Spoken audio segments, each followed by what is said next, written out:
Then I might as well start early as well. Hello everybody, how's it going? Hi Zenoff, hi Grant. Runtime Arrow Boy, yes it is dedicated to you, this stream. And look at this, merch! I got some of my own merch delivered. And as you can see, yes, indeed, the logo was on both sides. I think actually, it's a little bit dark for my liking, the black mug with the logo on there, because the logo's not that brighty really, so maybe I'll get like a blue one printed. And it's all obviously it's a bit smaller than my usual mug of coffee, so is it going to be a short stream today? No it ain't, because I got my big mug too. That's right, it's some serious coffee. Hey Phelan.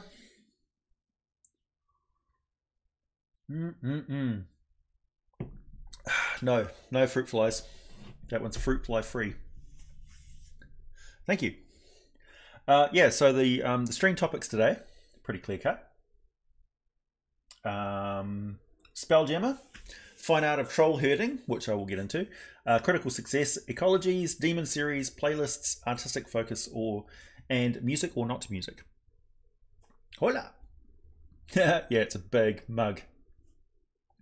This is full of coffee.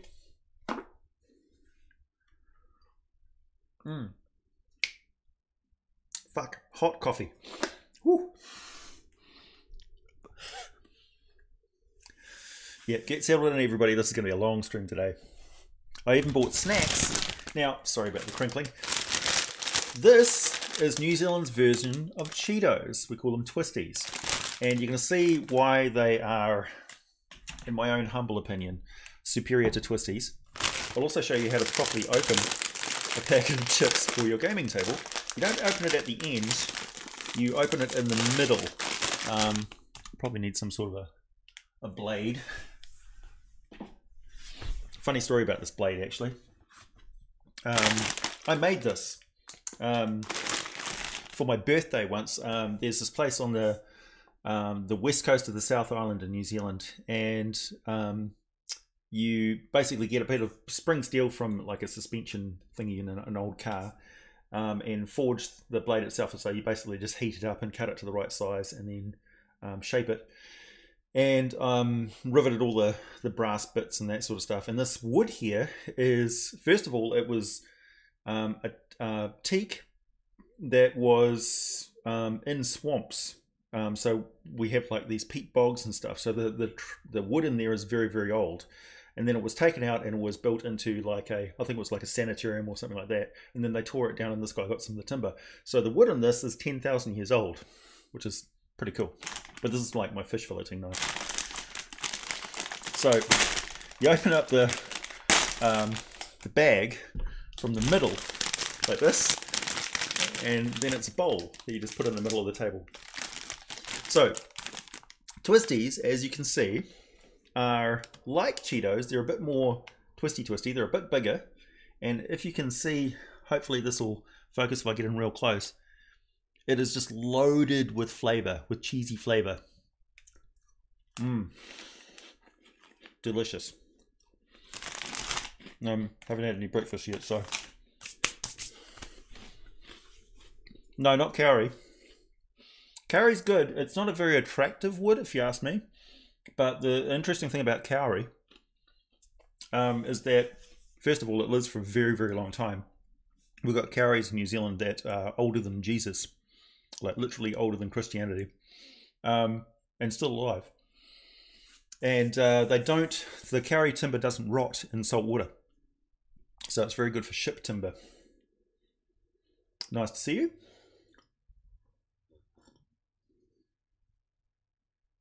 How many of those iron days? I got to level 1 of level 1. I also have a sword up there as well, but it's not a very good one. But this is the real deal. Yeah. Coffee and Twisties, yeah, beautiful. I wish you could try these, honestly. I've tried Cheetos when I went over to the state. I had all the different types of things. No, they're not gluten free. They're made of corn. They're essentially exactly like all the stuff that goes into a Cheeto, just in different ratios. We Kiwis, yeah, it's a stream. We Kiwis like our flavors quite strong. So Americans usually get hit with like, whoa, like what the hell are these chips? So we have like sour cream and onion. We have epitome, epitome.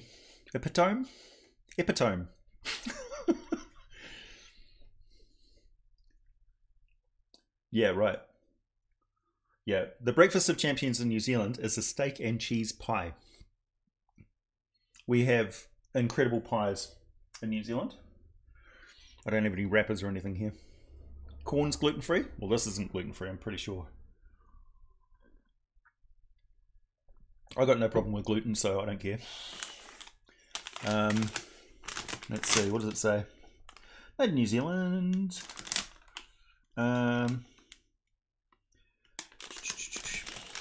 Got corn, vegetable oil, whey powder, milk, tapioca starch, salt, flavor enhancer 621, so it's got MSG in it. Cheese powder, hydrolyzed vegetable protein, mineral salt, potassium chloride, sugar, rice bran, so it's got rice bran, emulsifiers, yeast extract, food acids, etc. Yeah, steak and cheese pies. Yes, I live in New Zealand. New Zealand?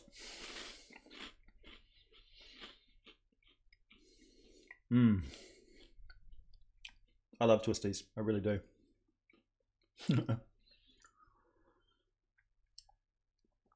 Sounds bad for me, probably.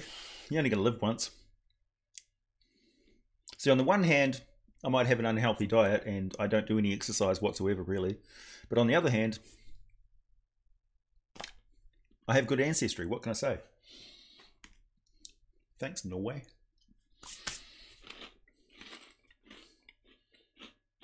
Fig tea and almond milk.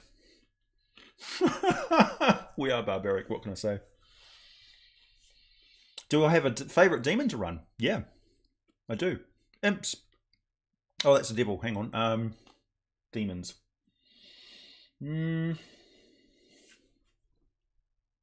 Probably the more clever ones, actually. I don't really get a chance to run a lot of like big bad demons, so it's usually something like what was the last one that I actually ran? Bargluras, I think, were the last ones that I put anywhere. Because I was talking about those in a campaign that I was planning for somebody else. How do I take my coffee? In a cup this size, I have 2 heaped teaspoons of coffee, instant coffee powder. I fill it up to about there with hot water, and then the rest of the way with cold water, because I don't like very hot food or drink.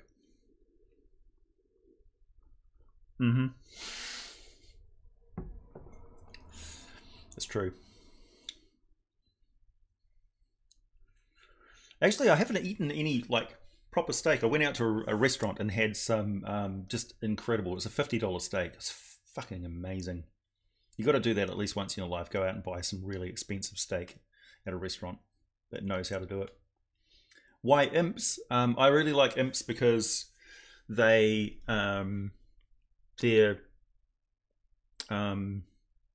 devils, and they have all of the yes, I've tried every type of coffee. They have all the motivations and schemes of devils, but they're just imps, right? So the players always underestimate them. But the imps are really great because they can skulk around invisibly all the time, and they've got the sting attack. And the last time I used an imp, they were in a fight with 2 storm giants, our player group, and the imp stung a storm giant right in the balls. It was quite effective. Went up underneath it, whack, stung it in the nuts. I have done collaborations with other channels, yes, for sure. World of Monsters, back in the day, Nerdarchy, and other channels as well. but also I'm not on great terms with a lot of other those older YouTube channels due to events in the past. So I don't want to get into it, but a lot of them didn't really prove themselves to be friends. So I don't need them. The channels are progressing along nicely as far as I'm concerned. I mean, it's at a manageable level where I can still talk and interact with everybody and answer all of your questions on the videos and things like that. Oh, I'd love to collab with Dungeon Dad for sure. Yeah. Is it a pre-stream? No, this is pretty much what we do.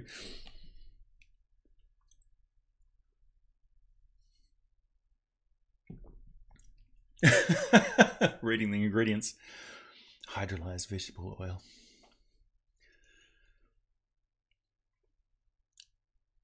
Yeah, that giant, he eventually got blown up by a massive crystal that got exploded, thanks to the Warlock. Oh, yeah, I should probably talk about that, because I talked about that on the Discord server.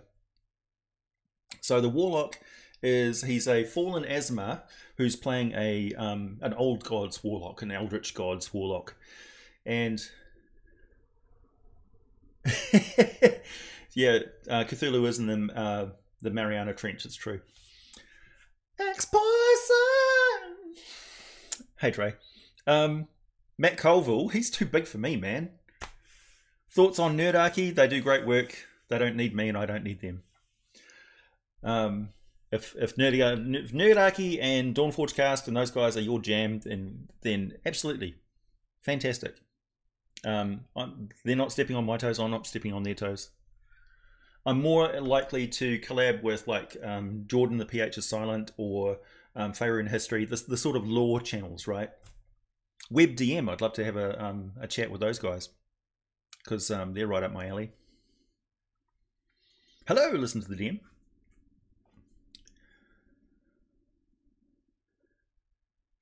Oh, that's a good question. Robert, what evil underground nasties are old and nasty enough for Yuan-Ti to dedicate themselves to keeping it forgotten and imprisoned below the ruined temples? Well, first of all, hi from Hastings. So first of all, Hastings is in New Zealand, by the way. The Aboleth are very bad. So Illithids, they're very bad. Actually, the Saruk, the creators of the Yuan-Ti, are also quite bad. WebMD, no. Yeah, I suppose so. I don't know. So there's lots of things that the giants kept hidden as well. There's buried, mains. A powerful soul retain their sense of self when they get turned into a main. They can sometimes.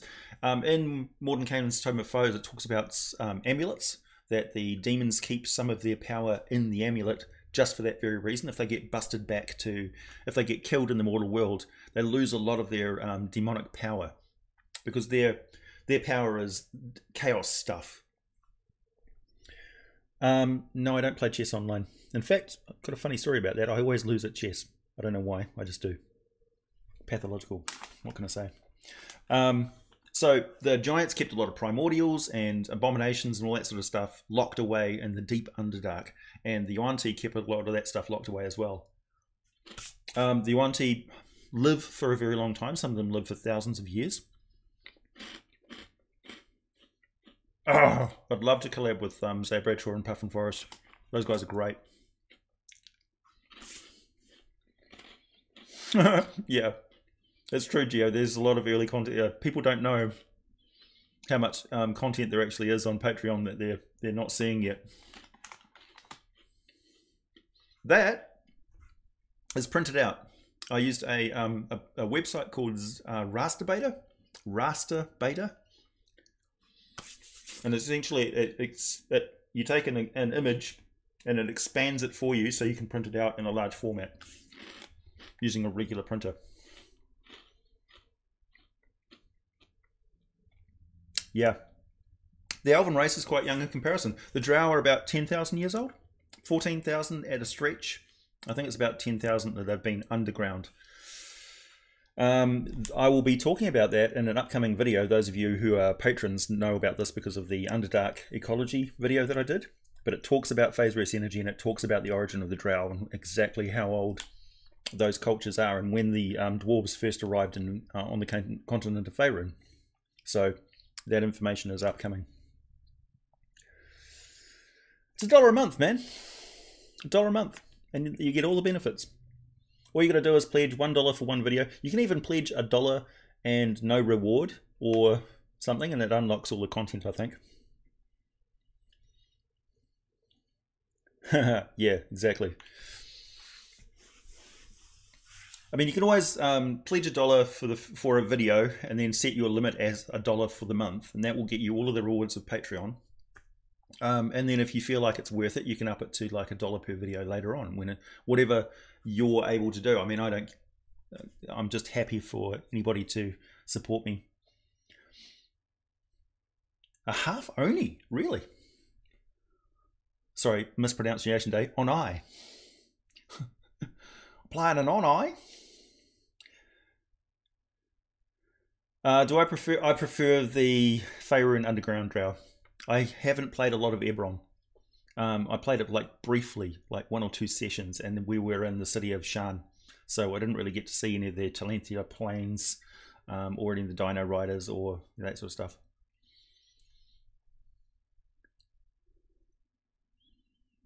Flatworms. Funny. Oh, hello to all of the rest of your class, Phelan.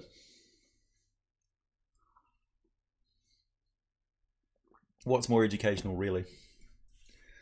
What class are you taking?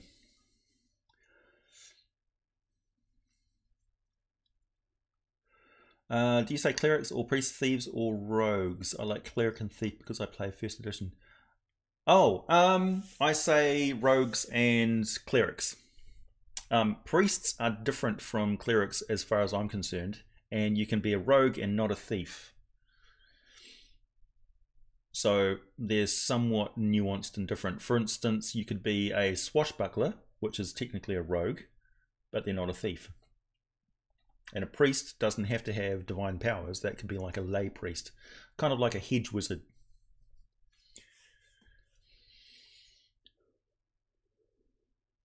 Do I have any other recommendation for... Jordan's one I watch most frequently. Also, obviously Josh, Arcane Forge, I watch quite frequently. And Dungeon Dad I watch occasionally. I just sort of catch up with them every now and then. Man Shorts, I watch them just for laughs, because they're D&D parodies are really funny.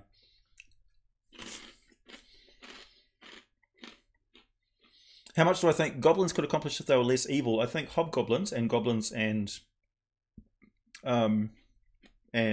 bugbears potentially could take over the entire world of Faerun quite easily.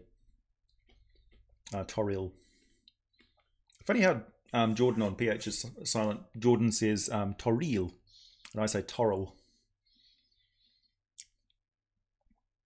Hi, Flying Ace-Blade.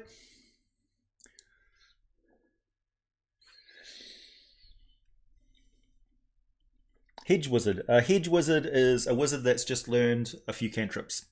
Like a cantrip for them is a spell like that they have to figure out how to cast. They're like a tribal shaman sort of thing level of magical understanding. They're like the guys that sort of flunked out after the first class.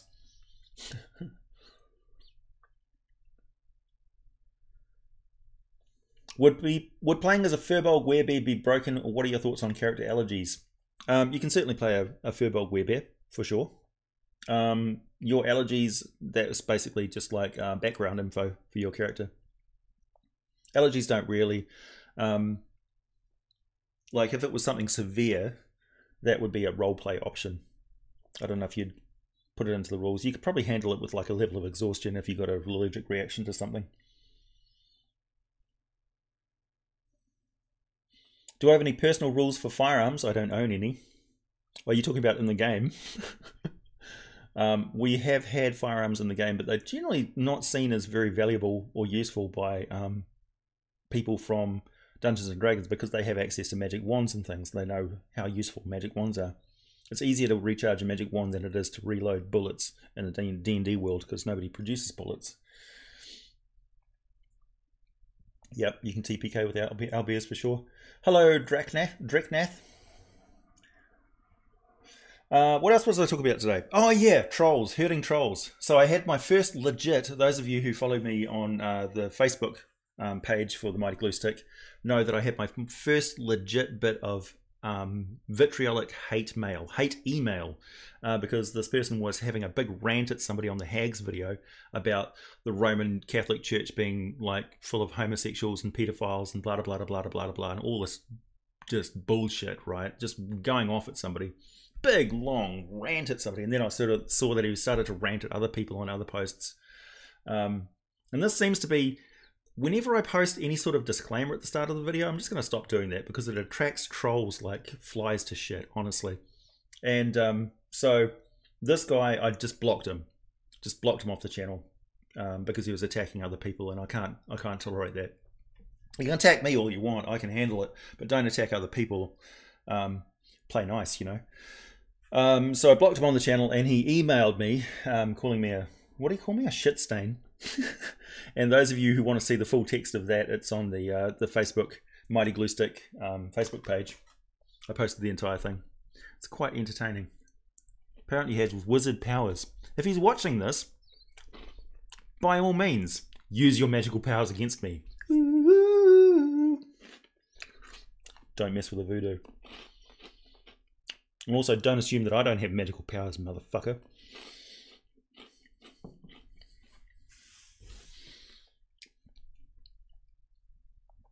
Hey, Grant. Yes, but can't change spells. Oh, that's true. What challenge rating would Master Chief from Halo be? He'd be like Space Marine challenge rating. So I'm thinking like 18.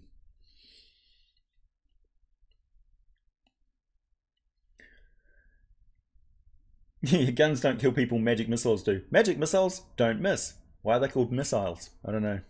They should be called magic hitiles.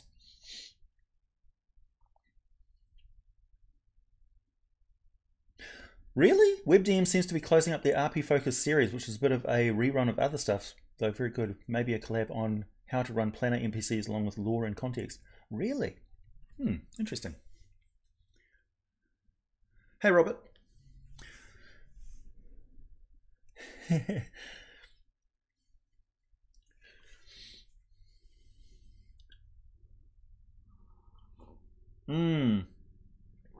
That's a tricky question, Zonoff.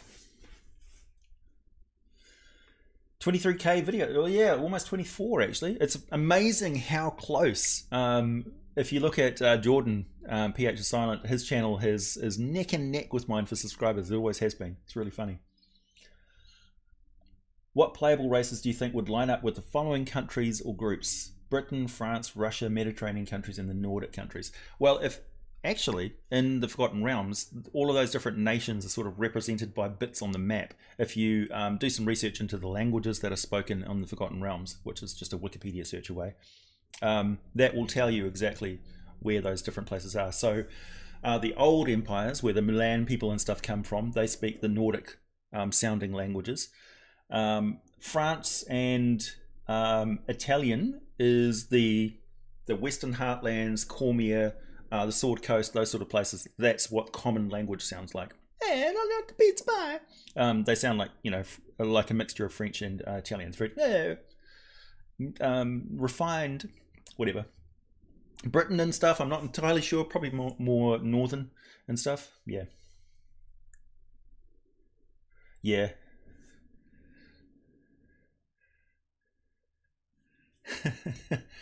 I may be a wizard. Who knows? I'm more a wizard than not a wizard. Let's put it that way. Yes, I do. I mean, technically, the Tome of Beasts is monsters that other people have made. Also, other stuff as well. And yeah, I'm more than willing. Oh, sorry, I missed that.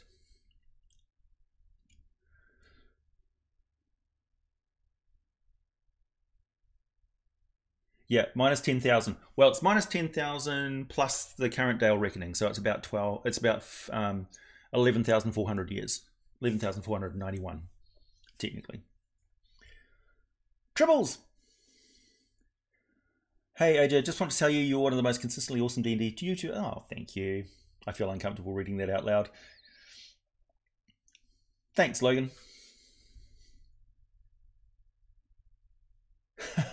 True. Later, Scott. Mitting missiles can be deflected with a shield spell, and they're called missiles because they act as such, though with pinpoint accuracy. Yeah. Yeah. True.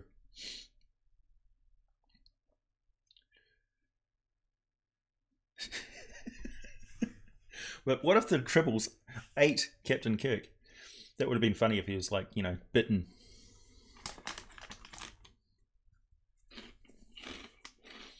Also, there was no Tribble crap anywhere.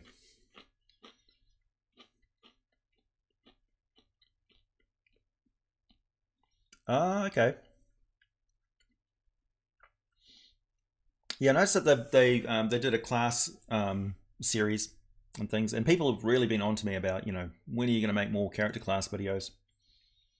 And really, I'm not interested in talking about the nitty gritties of how you put a character together.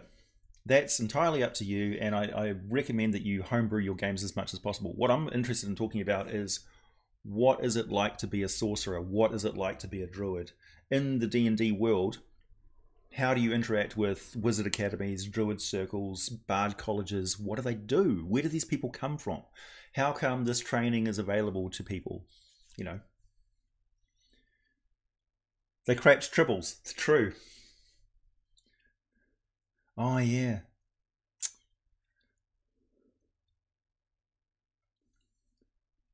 Yeah, how would they know what a missile is in Toro?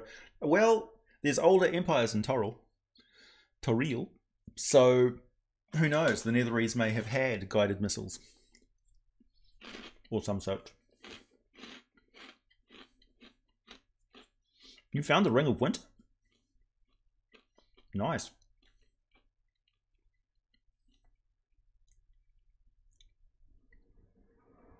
Thanks, Christopher. Yeah, in recently, so that's the other topic in my my little blurb here. Talking about ecologies. Oh, critical success is referring to my reading of the script for Critical Runtime Error Boy, who wrote the script for that Critical Role video that I did. So I don't watch Critical Role. I've said this many, many times. I've seen like half of the first episode.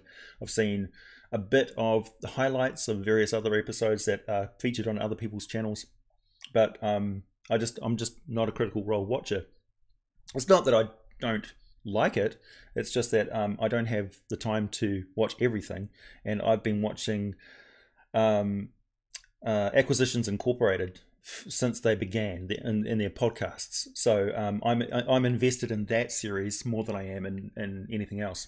And also, Critical Role is meshing up, and they've got like Matt Mercer goes into Wizard of the Coast and collabs with them and consults on various bits of lore and information and stuff. So it's not like they're completely separate from Wizards of the Coast, but here's the important thing.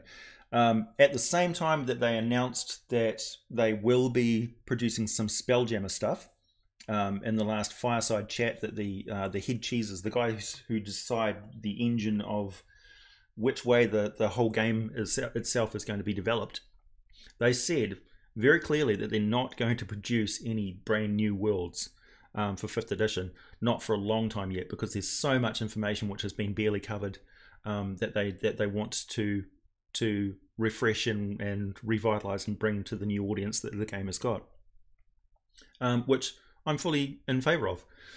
So while Matt Mercer and the development team have got certain attitudes about the lore and stuff of D&D, the person who's actually in charge of making decisions of what products are made he's got a massive amount of respect for the lore, the existing lore of the game, and which is just refreshing for me. So basically, he is the gatekeeper. He's the head librarian of the lore of Dungeons and Dragons. So the baby is not going to get thrown out with the identity politics bathwater, so to speak. So See, the idea that there's this division in Dungeons and Dragons and Critical Role crowd are very negative about certain things. No, not really. That's just people's opinions of things. You get too wrapped up in the outrage politics, right? It's like I say, give me a bit of news a month after it's happened. If it's still critically important, then that's something I probably needed to know about. But if it's not important a month later, then I didn't really need to worry about it in the first place. So, yeah, same sort of thing for D&D politics. Sorry to go off on a bit of a rant there.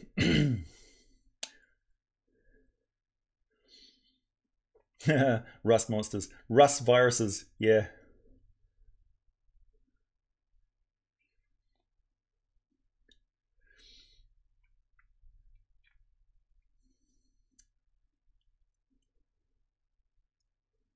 That's true, Devon.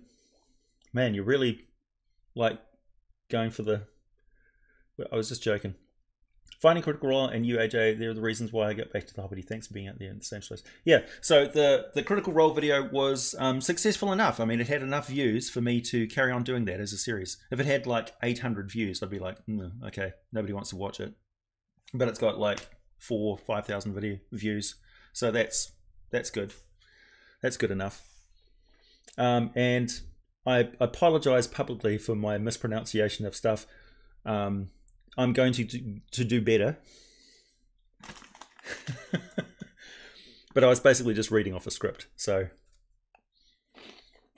yeah, alchemists should absolutely have firearms.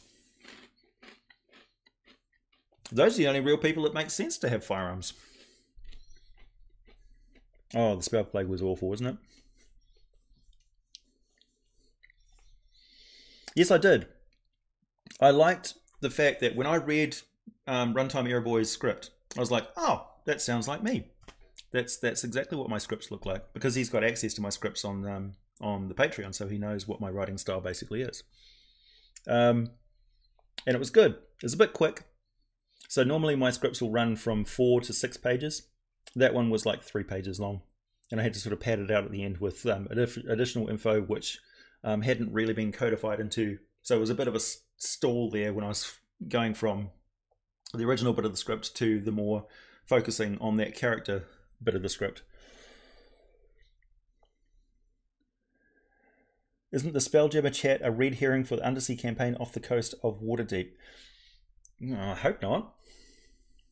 No, because they included in Mordenkainen's Tome of Foes, they included a race from Spelljammer, and there would be no reason for them to do that unless there is material that is in the background somewhere for Spelljammer. Why else would they have the GIF?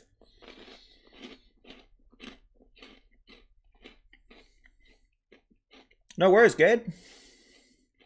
Gadzooks.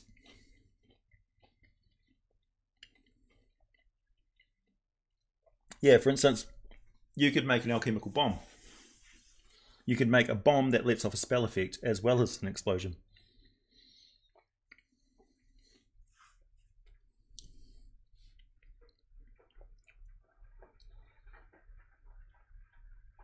Oh, cool. Everything is a made-up word, that's true.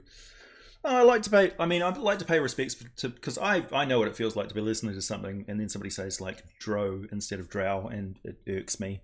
I know you can say it both ways, but it's bothersome when people say things differently than how you narrate it in your head, because it interrupts your your immersion in the story. So I'd like to actually, vox machina. How is it exactly that you want me to say it? Perhaps the people who are fans of Critical Role could make a glossary with a proper pronunciation guide.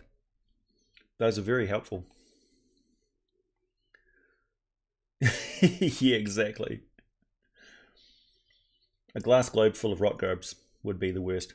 Any thoughts to how the actual biology of some monsters or races? Curious on your thoughts. Oh man, I've got 1,000 million thoughts. You've got to be more specific than that. How do aberrations work? How does the levitation of a beholder work?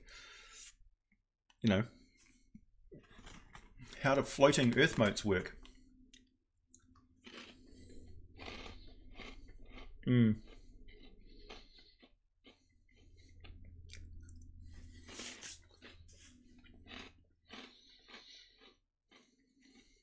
Oh no. Yikes. A star for shocking picked up from the wrong end. Yeah, that could be nasty. Exactly.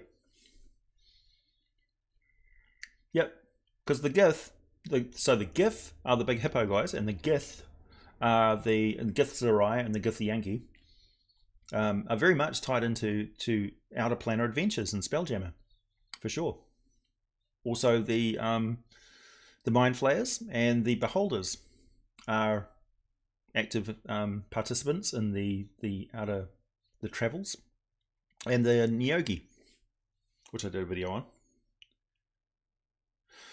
So yeah, the good news is, to all of you who are asking me about the ecology stuff, is that the ecologies videos that I'm doing, so the exotic ecology and the that sort of stuff, those are my, once a week I'm just going to have a sort of a rambling talk about the different ecologies and things like that, different creatures, and that's where GIF, I pronounce it GIF, zone off.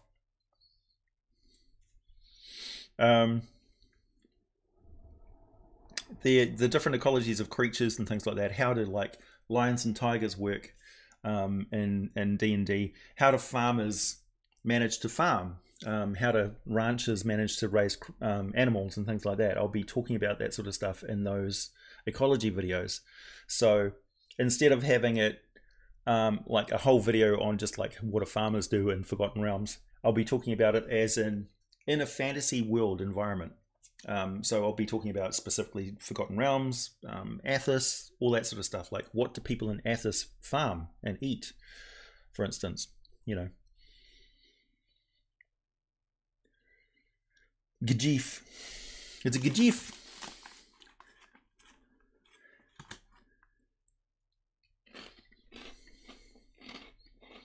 Powerfulest? Yeah, magic users. For sheer oomph, probably wizards.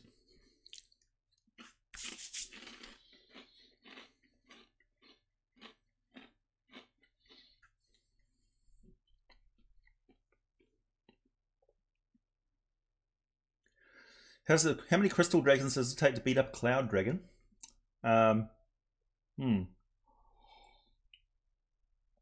Crystal dragons don't often congregate.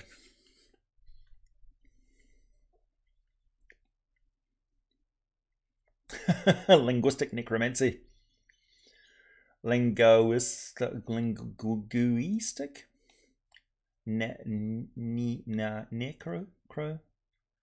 Necromancy. Inhabitable moons around Toril. Yep, the Saloon is inhabitable. The tiers of Saloon are habitable. There's places that you can land there. Really?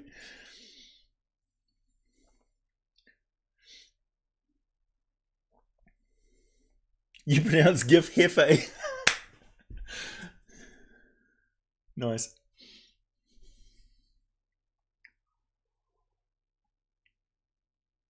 Well, obviously, clerics get their power from gods. So you could say that a first level cleric that just happens to be in the right place in the right time that can summon a deity, well, that's more powerful.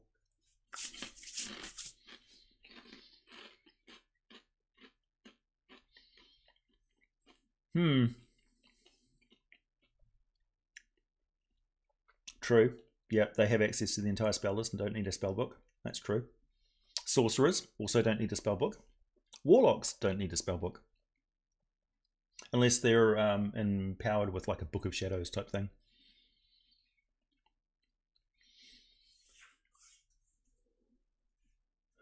Wish there was more emphasis put on the lives of the individuals and commoners. And I made a world very dystopian like Dune, so players had to struggle. Thoughts? Yeah. It's entirely the fault of the DM if they don't do that, because the back of the Dungeon Master's Guide, the back of the Tome of Foes, is full of humanoids. other individuals. For instance, the apprentice, the acolyte spellcaster. You know, beggars, commoners, farmers, town guards, captains. These are people that you'd be talking to all the time.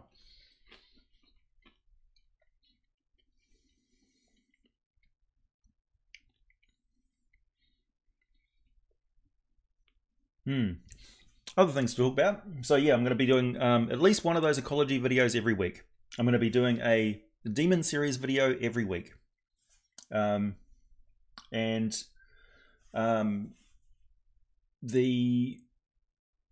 As for other stuff,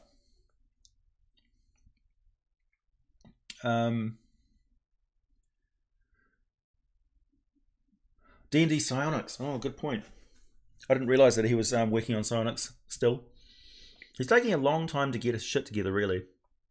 I mean, what was wrong with 3rd edition Psionics? What was wrong with 2nd edition Psionics? Nothing.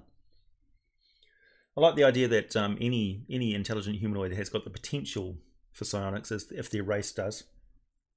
Because I remember back in the old days when we were rolling up a character, we used to roll 4 psionics if your character had psionics.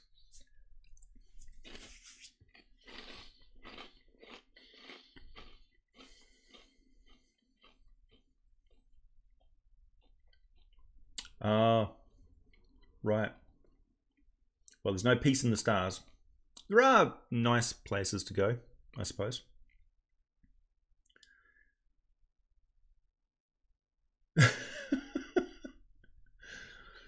Zonoff, is that really your question?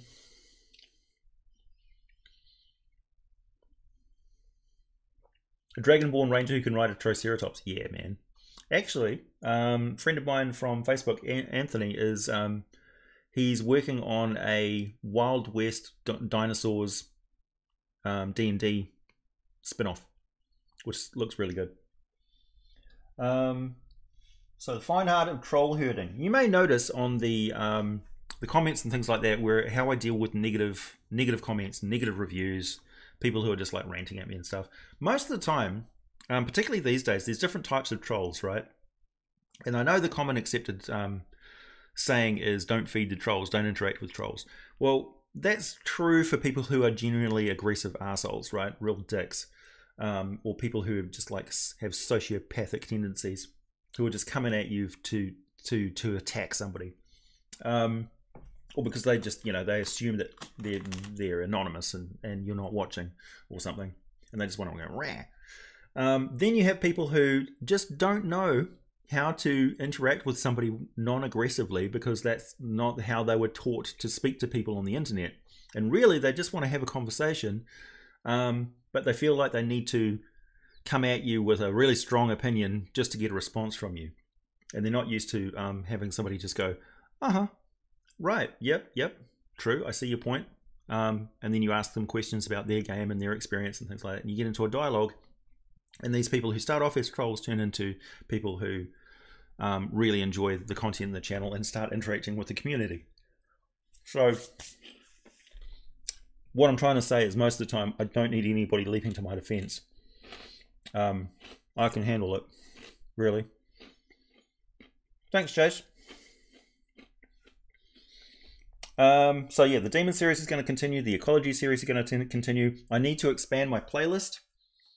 So the Ecology stuff is going to go into the Sage Advice playlist, which I'm going to develop. We've got the Weekend Livestream playlist. We've got the Monster Ecologies playlist. We've got the Explorers playlist. Sometimes things will cross over 2 playlists. As for music, did you guys enjoy having the music in the background? Now that my audio is better, is it okay having background music? Because I have access to some background music.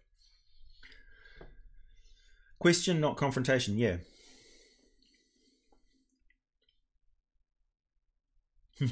Dead chickens. I'm good, thanks, Justin. How's it, man? Oh yeah, Justin, we got to work on that video. Troll reform, that's true. You did like the music. Cool.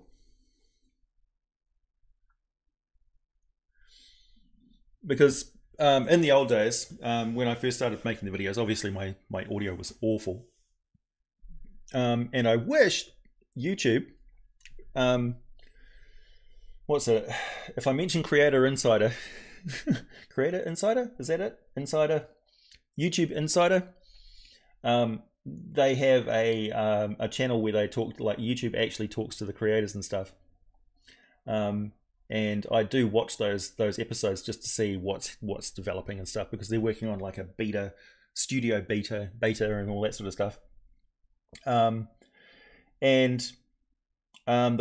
have scaled back the in YouTube editing ability that you have for things, and I think they're going to get rid of it. There was music in my last video, yeah, in the background, just sort of, and also in the ant farm video, there was background music. You prefer no background? Eh, it's nuanced. I think as long as you can hear me. Yeah, I'll be on the Discord later, Lorenzo. Yeah, it will always be quieter than me talking. That's the important thing. As long as my audio is good, I feel fairly confident. Like, for instance, on my audio software on Audible, which is what I use. Sorry, Audacity. So I use Audacity for all of my editing, and I use just a couple of simple programs really that I paid for. But there's much better editing software out there. It's just like I use crappy old programs because that's what I'm used to. I would like to improve that as well when I have a position to invest in more equipment and things. The level of my speech is at 100% on the videos from my recorded stuff. I amplify it by like 6 times, and the intro music is reduced down to 20% of its full volume. It used to be at 36, but people were still complaining about that blasting their eardrums off. So it's actually quieter than my spoken volume during the videos. And the background music is at 4% or less of its full volume. So it's really quiet actually. It's just plinking away in the background. So I do pay close attention to the decibels that are going through.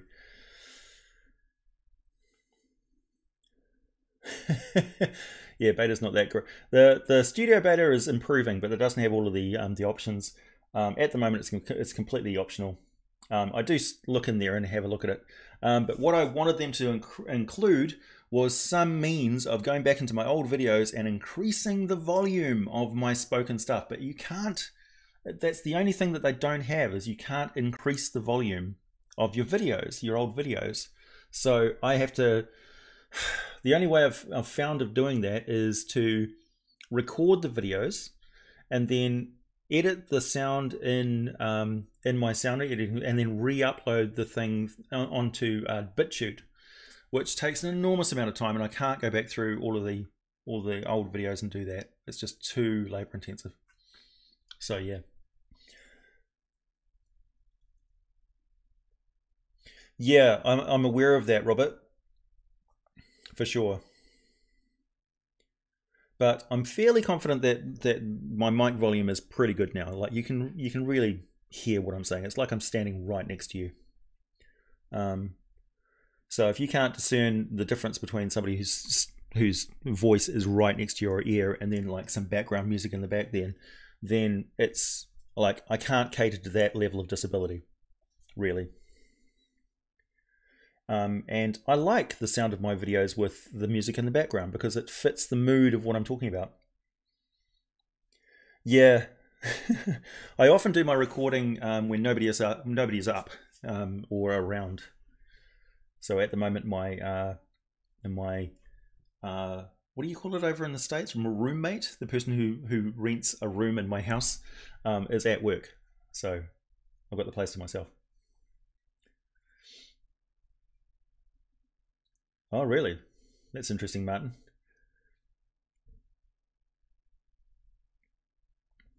Yeah. When the neighbors around me start mowing their lawns, that's no record day. I'm not answering that question, Zonoff.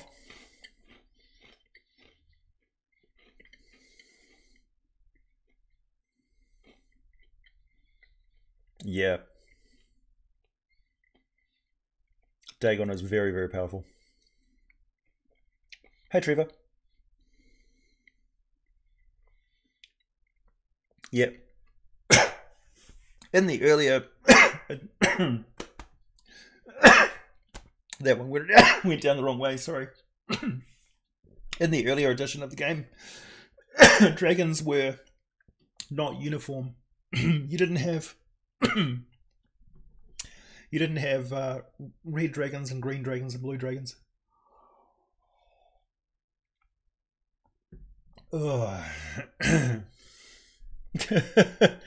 Ask me another question, Zonov.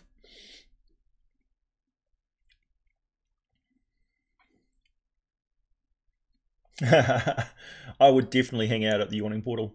I'd be the first one down there, man. I'm good, I'm fine. That was me choking on a bit of chip, and then my throat was sort of closed up a little bit. Yeah, sorry, I won't. I promise. What would I say is the strongest demon lord? Probably Orcus, actually. Orcus is massively powerful. But Pale Knight is really powerful as well.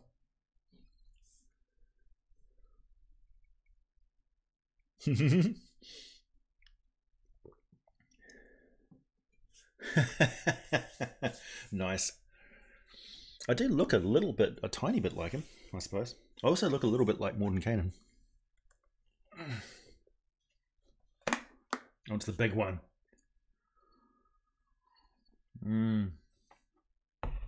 Whoa, it's still hot.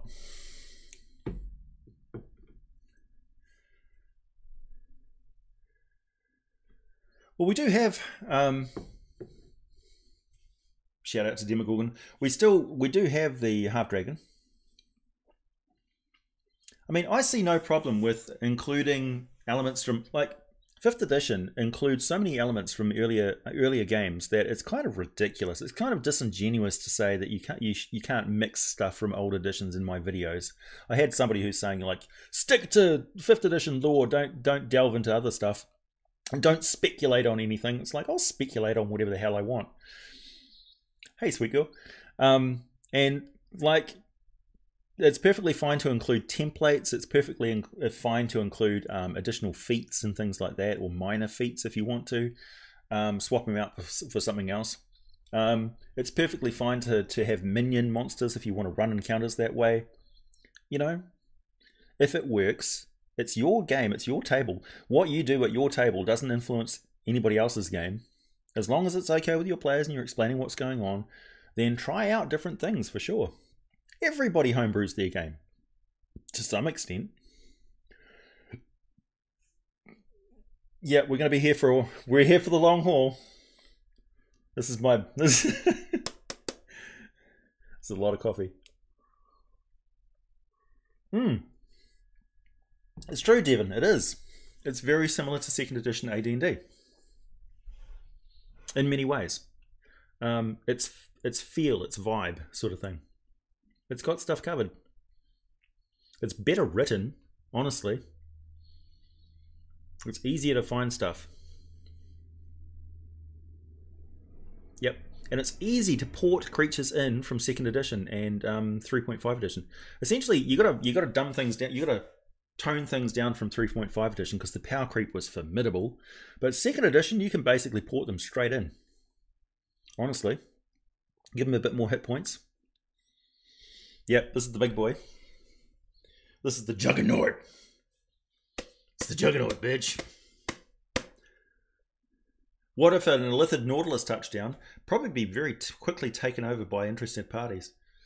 Red Wizards of Thay would kill for a Nautiloid attack ship.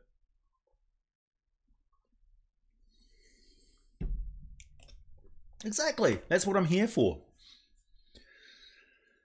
Like, my off-the-cuff speculations are pretty well informed at this stage. I've been thinking about D&D monsters. I've been studying D&D monsters for 5 years. I've basically got a degree in this shit. So I'm fairly confident that I can talk off the cuff reasonably well informedly. And if I get something wrong, I'm more than happy for people to correct me on it. There's no need to jump down my... There's no need to say, you know, order me not to do something on my channel. It's just not going to work. Were the Outer Planes once a unified place? Kind of, yeah. Well, the theory goes, because obviously nobody really knows. The spell weavers have a belief that the universe was once one place, just one big plane, and then it got broken up by the deities. So they're the enemies of the gods, and they want to reset things to the way they were. The gods obviously don't want that to happen. So that's the lore of the spell weavers. That's 4th edition stuff, but I think it's pretty good. And Arathis was trying to link all of the outer planes of the astral sea together to create a superhighway. Well, in a way, Rich, what I've been talking about with all of my videos on cosmology and stuff is me talking about a unified cosmology. I've really unified it a lot more than it is represented in the books per se. So in a way, what I've been talking about is my campaign setting. It's a keg of coffee, yes. Yeah, Bodax, I have always been the creation of AUKUS, I suppose. They weren't specifically talked about as being an AUKUS thing in previous editions. They were created by the touch of pure evil, but AUKUS is the touch of pure evil. They're also created by night walkers, which are entities from the negative plane of energy. So, yeah.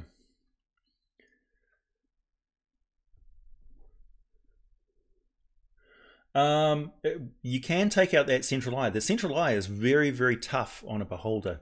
It's not like an eyeball on a human being. It's like a crystal sphere. So cracking that eye is really actually quite difficult. It's easier to chop off their eye stalks. Yeah. But if you manage to take out the central eye of the beholder, its anti-magic field will stop. And if you're attacking it with a magical weapon, then essentially you're just attacking it with a sword or a regular weapon, because the magical effect won't work.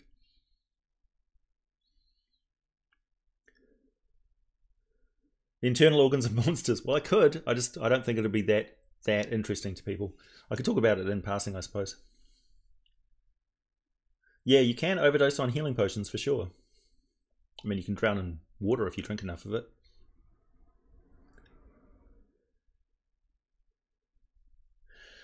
I mean, the weapon will still attack the central eye, but the magic weapon won't.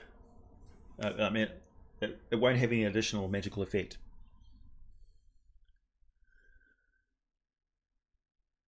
Once a hunter shark within water that can swim upon land and attack people as a familiar. How would you balance this? Good question. It's going to be ferociously difficult to get all that get a sphere of water moving around, unless you fashion some sort of a magical item which allows a aquatic creature to breathe air. I mean, if creatures can wear a ring of water breathing, there's got to be the opposite version of it, so that like merfolk and stuff can, or you know, a creature that is restricted to breathing water can breathe air. Sure. Then it's just a matter of it's wearing a fin collar of flying, and it's wearing a fin collar of a fin ring of flying and a fin ring of air breathing. So then you've got a flying hunter shark. So yeah, that's a terrifying prospect. Of course, it's not going to be very comfortable, and all you have to do is flip it on its back and it will go into paralysis mode, and it'll be very easy to do that if it's flying, I suppose. If anybody knows that you can do that to sharks.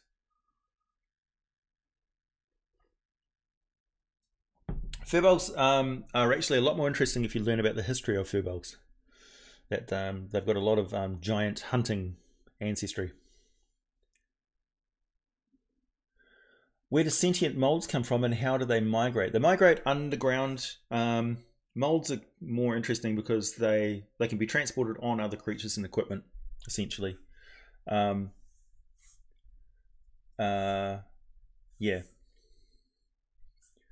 mold, spores, fungus. They generally don't like sunlight.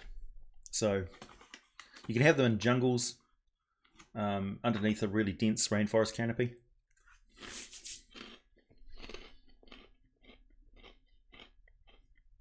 They do have an internal anatomy because they eat and drink.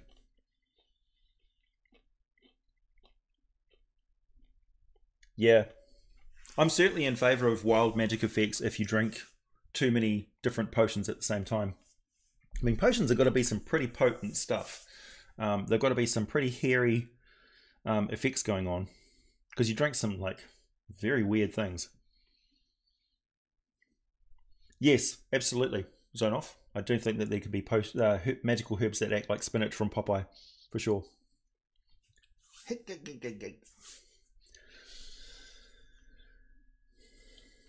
Yeah, Furbolgs make good rangers. They make good clerics as well.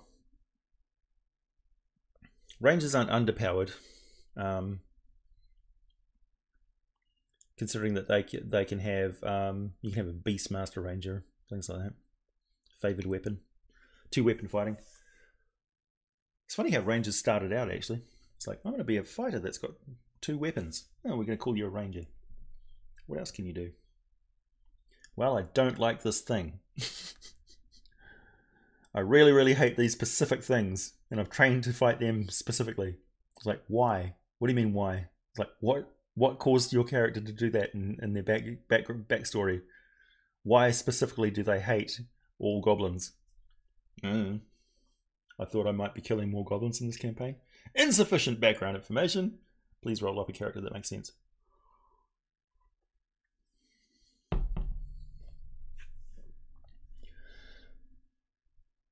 Yeah, Mark, the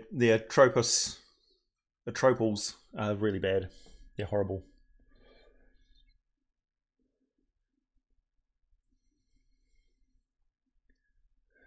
Where the best place to pick pockets is in 2nd edition. You mean the best... My friend's rogue wants to know where the best place to pick pockets is in 2nd edition. City of Greyhawk. Yeah, Robin Williams Popeye. I never like you. Yeah. Yeah, it's a prestige class fighter that became its own class.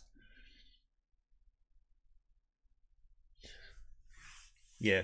Well, Theriston is... He's locked away. Yeah, Rangers are situational. Much like Warlocks. Warlocks are... Hey, Robert, thank you very much. Makes it all worthwhile. So Rangers and Warlocks and stuff, you work with the DM in the creation of that character. So why is it a favoured enemy? It should really be tied in with the lore of your character and something that happened in the campaign world.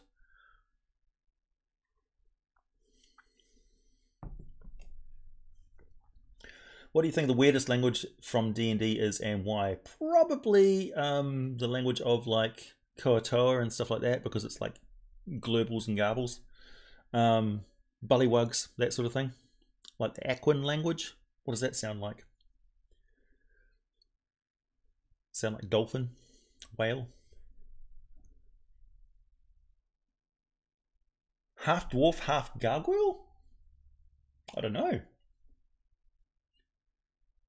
See you later, Robert.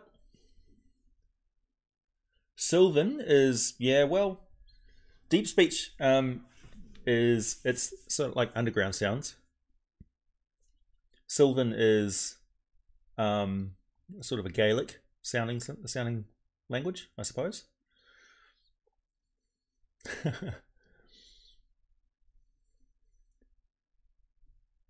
Oh, Atropos, the World-Born Dead, yeah.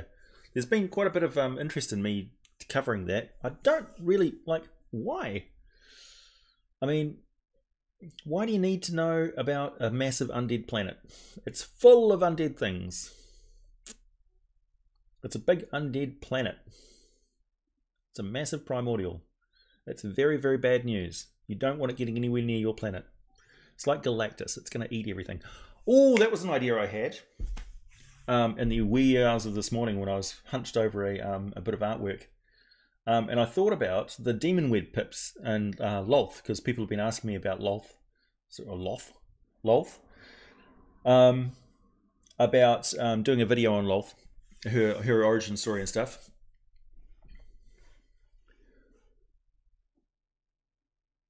Yeah, thanks, Robert. Yeah, Equin is like.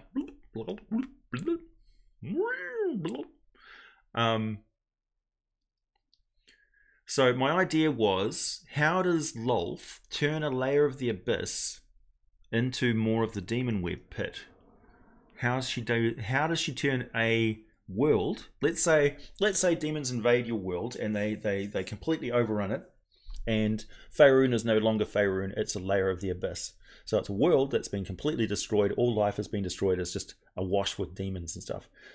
And then Lolth orchestrates the situation so that the lords who are now present on Faerun and control it as their own layer are compelled to go off-world by the machinations of Lolth, because she's distracted them with some other antagonist so she's sent them away. The world is now open. It's got lots of demons and stuff on it, but it doesn't have demon lords there.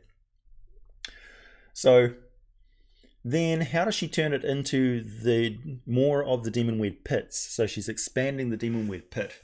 So really, I thought, imagine playing a game on a spider, an elemental spider, so it's a primordial spider, that actually bites into the crust of a planet. It's so large, it's a moon-sized primordial spider with a volcanic internal structure. It bites into the core of a planet and sucks the magma of that planet straight out of it.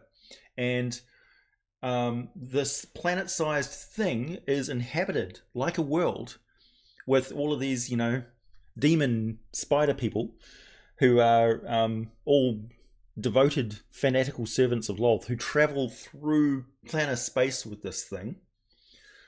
So it touches down. It's so large, it's just beyond, it'd be like saying, what are the stats of this thing? Well, what are the stats of a planet? It's like, I'm going to attack the planet. It's not going to happen. You would need, it's a deity level threat. Even gods would be like, okay, we can direct this thing to go here or here, but it's a primordial. It's a primordial of the ancient world that fed on planets. It really is the Spider Galactus. And Lolth is in charge of this thing, and she uses it to suck the planet dry, break it up, and smash it into big chunks, which then become a strung out void with the atmosphere dispersed between them because of the Spelljammer rules, with webs interspersed over everything. So she turns an entire planet into an expansion of the demon web pits. So that's the power of Lolth, right?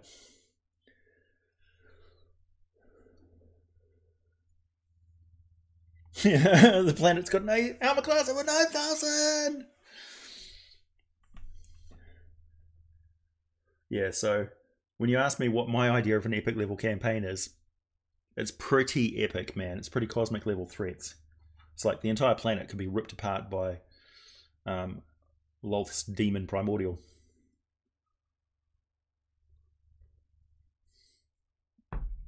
Therianthropes. I'd have to look that up.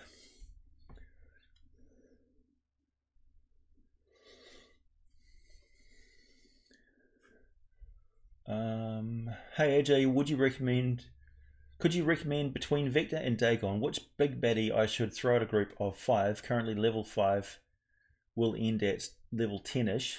Thank you, you're awesome. By level 10, they could probably handle a confrontation with the high level sort of lieutenants of either one of those.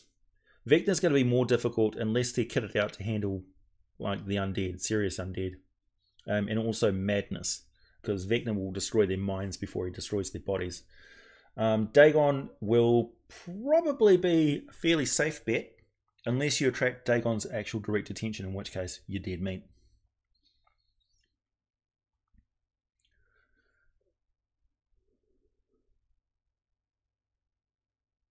Yes, I have heard of the Lazy Dungeon Master series.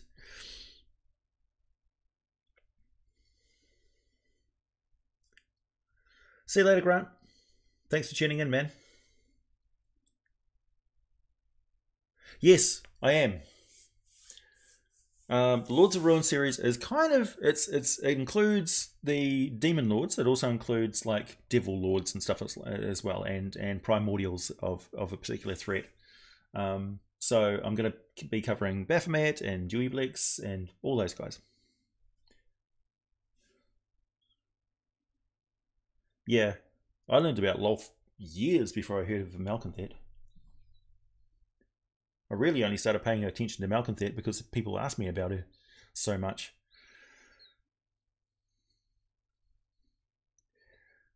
Well, AO's got bigger fish to fry.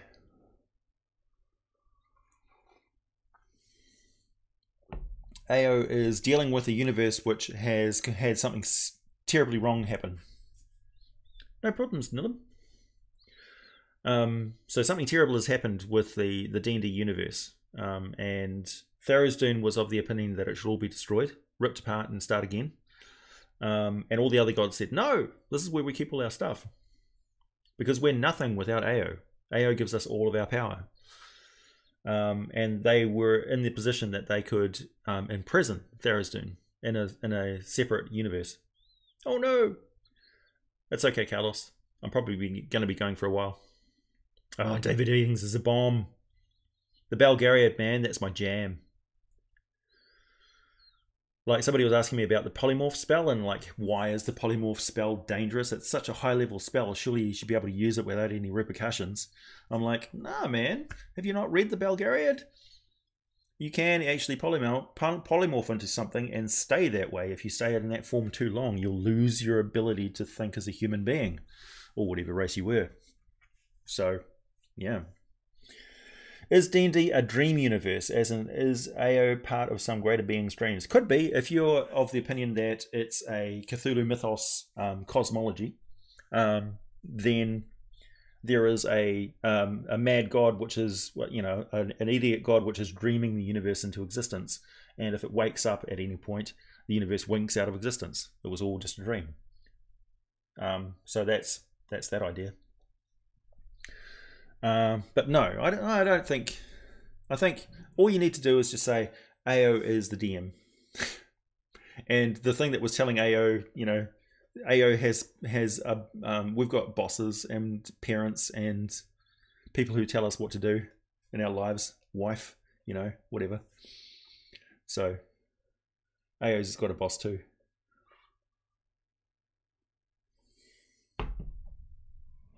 Yeah, there's a Void Dragon, and there is the Stellar Dragons of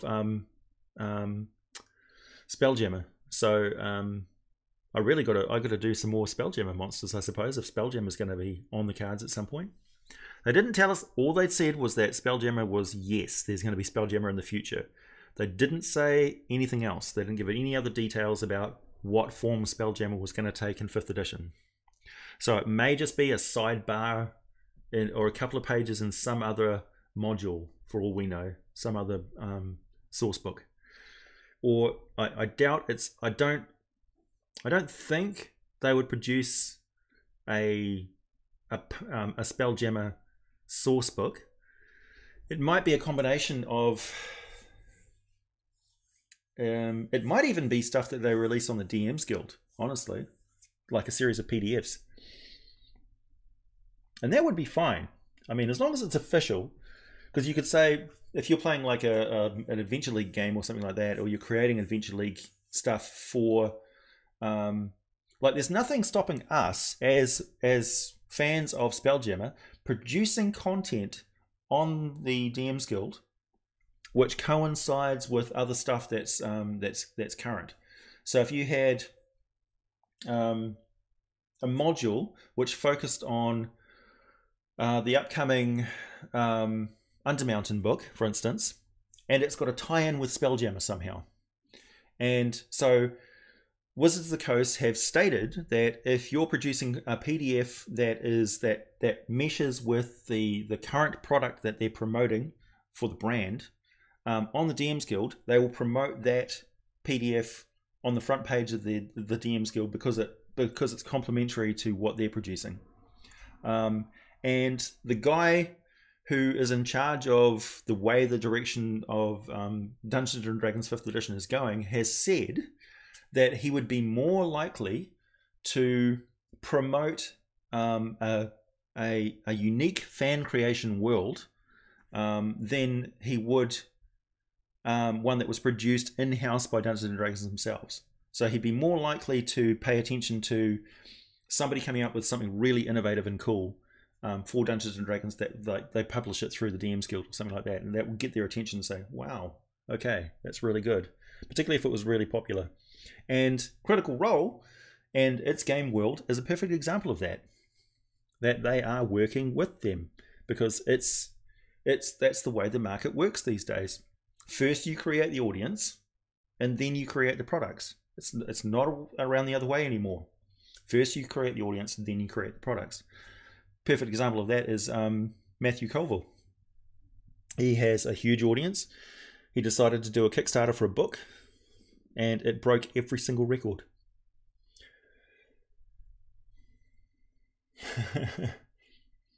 It's a keg. It's a keg of coffee.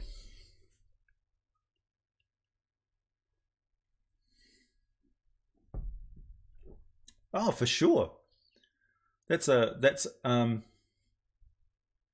Yeah, a dragonborn sorcerer who wants to become a true dragon. Absolutely.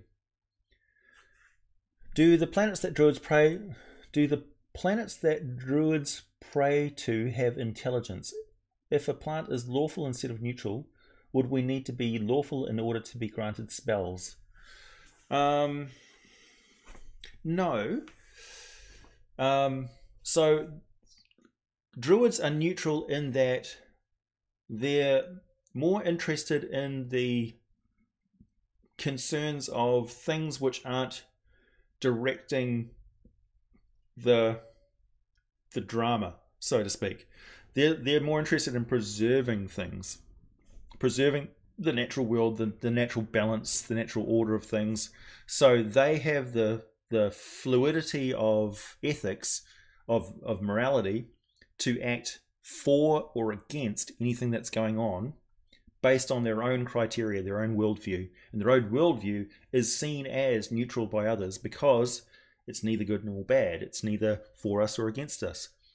Perfect case in point is Mordenkainen, acting in a neutral fashion. He's a lawful, neutral sort of person because he's interested in maintaining the balance, but his actions may be considered evil at some point because he'll work for the forces of evil to make sure that the forces of good don't dominate.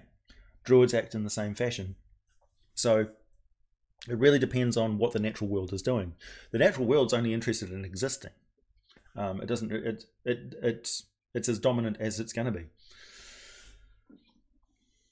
Historically accurate druids? Well, for sure. I mean, the majority of the druids in your Dungeons and Dragons world are going to be non-mystical. They're going to be people who worship the nature, who communicate using woods and markings on trees and things. It's bushcraft, it's herbology and stuff. That's where people, the majority of healing potions and stuff that you get will be made from druids and alchemists and things who pay attention to the natural world. And the druids would be the ones who pass on that information and preserve it. Don't forget, druids, the older druids lived for a very, very long time. So they would be storehouses of natural lore about the world around them. So they would teach people how to create magical potions and things. That's where those things would come from. They do care a little bit about petty fights between kingdoms, because don't forget, when somebody makes a siege weapon, they need to clear a big copse of trees in order to make those siege weapons. That sort of thing. They'll clear forests to graze horses, that sort of thing.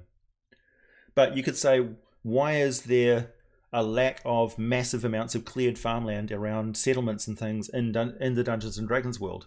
Well, it's because the druids value the resources of the forest far more than they do a field, and so they've got the magic to produce a large amount of food and stuff for people, or maximize the growth of a farmer's particular field, and that's the way it works. Druids are everywhere in Dungeons and Dragons. So where there are cities, there are druids producing food for them. It stands to reason. Clerics can do that also, produce food and water. Wizards can create portals to Arborea or Bitopia. Bitopia's got an infinite amount of land that they can farm. So those gnomes would just be like bringing over massive amounts of food. All you got to do is create a portal to Bitopia, set up a trade system, and massive amounts of food.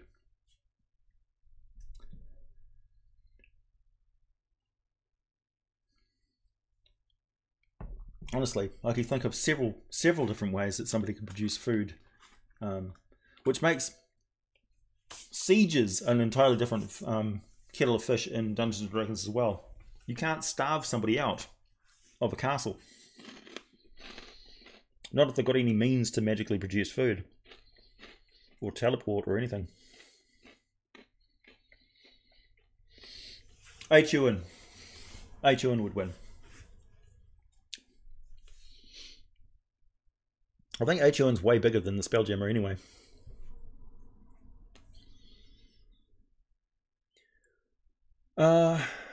Yeah, Kairos? Sure. Was he the crocodile-headed god? I forget. If he's scaly, then sure.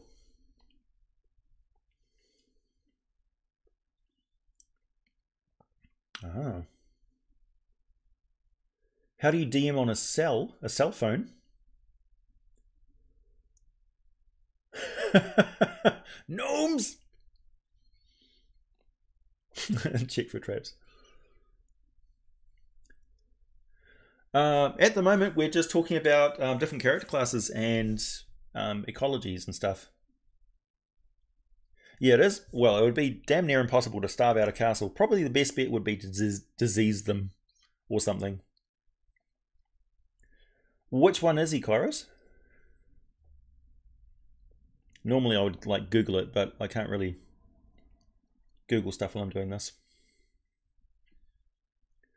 I mean, if you're going to assault a castle in Dungeons and Dragons, get a necromancer. Necromancers could take care of it pretty quickly. I wish the walls of the castle were ethereal. I wish the stone was water. Could you imagine?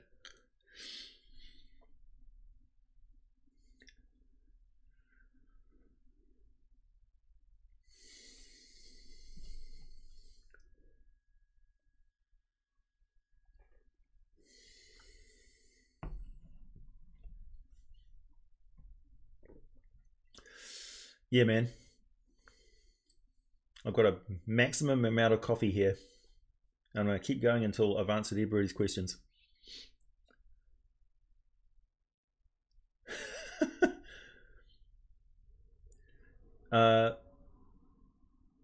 Melee or melee? Melee. I say melee because it's French. Melee. I shall melee on the toilette. Druid's bow? Yeah. Got a Planescape question. In places where you find petitioners, like a God's Realm, would you find live people living alongside them? Yes, you would. She's a snake. Then yes, absolutely. Like I said, if she's got scales, for sure. Which is the one with the crocodile head? I thought that was Sekhmet. Oh. Disease would work, but there are clerics that can take care of most stuff. That's true. Undead included. Your best bet is to use transmutation magic and just tear it down. Yeah, probably. So I guess the chief occupation of a magic user in a siege situation would be shoring up the defenses. Abjuration would be your... I mean, that's why abjurers would be valued. They've got those dispels.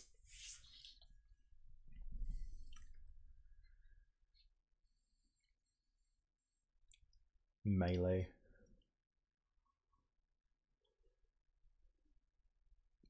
I guess my melee sounds like your melee. Melee. Melee combat. You engage the enemy in melee combat. Please draw your broadsword. Broadsword.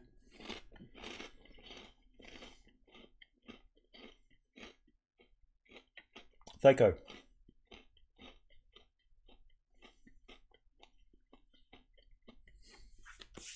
Hey Ricky.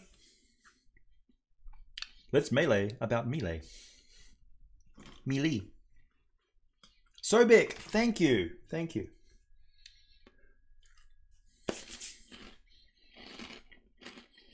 Castles are pretty in high magic environments. Sobek. Subek. Subik. Peterson video, how they seem to have a demonic origin is a way so I made them servants of Pazuzu. Yeah, absolutely. That's the whole point of Pazuzu. He's the king of the prince of the lower kingdoms, lower aerial kingdoms. So that's non-angelic winged things, I suppose. And Peterson's would definitely be. American accent. That's right. Isn't it funny when AG talks an American accent? What is this strange stuff that I'm eating here? It's not a Cheeto. My God. It's like somebody gave Cheetos steroids. Meliki. They're good.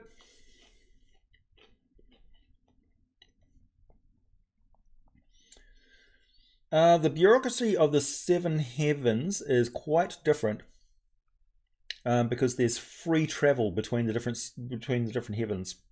So really, you'll be on that layer of heaven if you can reach it and if you can withstand it. It's kind of like when mortals or petitioners or whatever try and travel up the Seven Heaven slopes. It takes the form of a series of tests of their character. So they're left with critical decisions that they have to make in order to advance further. So it's really a story-based type thing. Those who belong on those layers can travel there fairly freely, back and forth. Whereas in the Nine Hells, travel is obviously restricted by power structures. And everybody's trying to get everybody else. These are Twisties. They are the New Zealand version of Cheetos. And they're fantastic. Yeah, like Dante's Inferno. Sorry, Dante.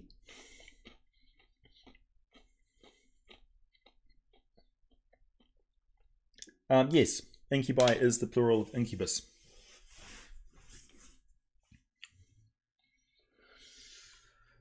Yes, I do, Lucas. I will make more homebrew monster videos. In a lot of cases, like particularly with older edition stuff, I don't have any choice but to sort of homebrew it.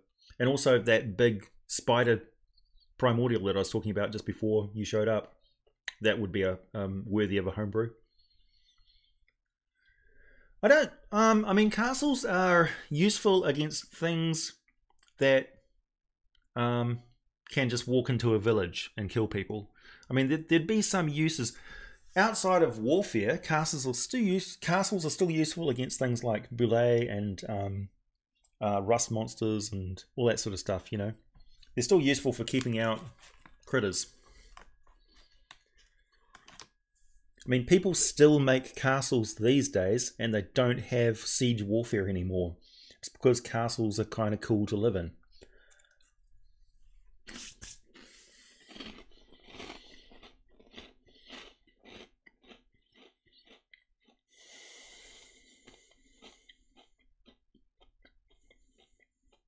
Whoa! Thank you, Jeremy. Fantasy Grounds or D20? Oh, that's a tricky one. I do actually have a subscription to Fantasy Grounds. I would probably go with D20. Sorry, Roll20? I'd probably go with Roll20 just because it is more populous. And I'm sorry, Keith, if you're watching this, Keith Hershey Jr. I do know that's your jam. I'd probably go with Roll20 because that's what people are more familiar with. And it is kind of easier to use in a way. Yeah. Fantasy Grounds is pretty cool. It can be a very, very cool experience, but you got to really invest in utilizing all of the tools that are available to you. There's more tools which are available to you in that, and they're more visually spectacular. But you can do great things with both of them, and it's almost like VHS or beta. VHS is going to win out because it's just more popular. So Roll20 is probably going to win out because it's just more popular.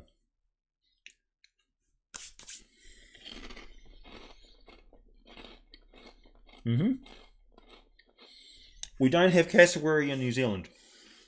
That's Australia. We don't have any dangerous birds in New Zealand. We don't have any dangerous animals, really.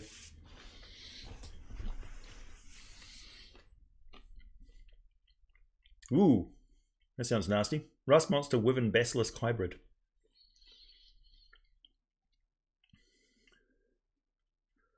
No worries, Ricky. Yeah, cassowaries are wickedly strong. They're able to disembowel a person with a kick, yeah. It's interesting actually because their blue skin is it goes over their entire body. It's not just their neck. So underneath the feathers, their skin is blue as well. Bright blue. They would look really weird plucked when you think about it. I'd eat a cassowary, sure. Giant chicken. Death chicken. Yep. I mean, if you're going to dock a dirigible, a castle would be perfect for that. Exactly. Yep. If you could enchant your castle walls, you would sure do so. Exactly. Turn to stone and your armor rusts off you. What a bummer.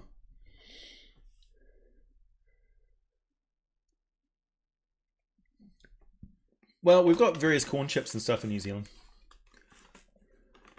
We do have the Katapo, which is related to, like some anime, which is related to the Black Widow and the Australian Redback, but it's a very sedate, boring version that just hangs out on the beach in holes, but it's called Katapo, and almost nobody gets bitten by them. We do have, because of the climate change and the traffic between the countries, we've got more redbacks in New Zealand now, but they're not widespread.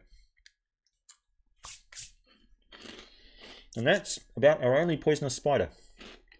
That's it. No snakes. You can literally walk outside in New Zealand and roll around in the bush. Nothing is going to hurt you. The thing that kills people most often in New Zealand is falling on stuff, falling off stuff, or freezing to death. And that's only in the mountains and stuff, because they got lost, because they're idiots.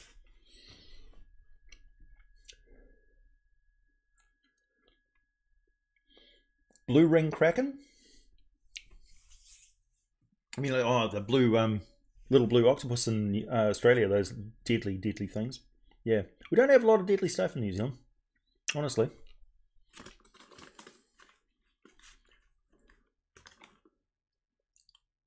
I don't watch Critical Role, no.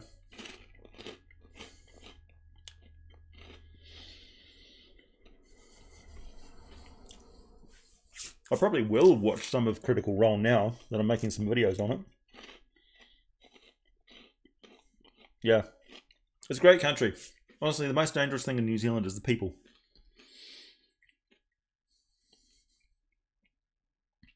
Yeah. Box jellyfish. That should be in the Underdark. True.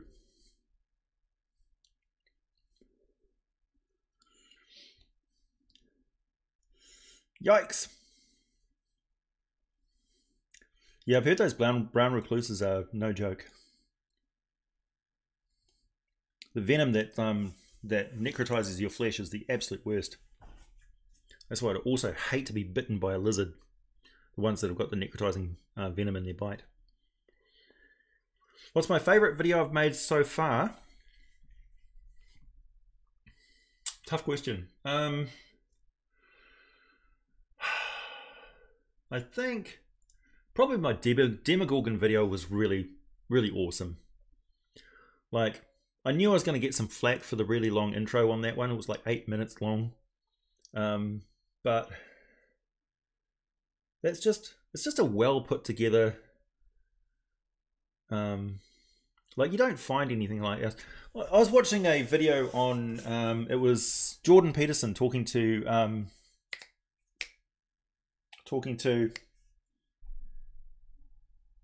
Joe Rogan on his show, and it's really good. It's like long. It's something like 2 hours long, where he's just yakking away, and he covers most of his salient points in the first hour or so, really.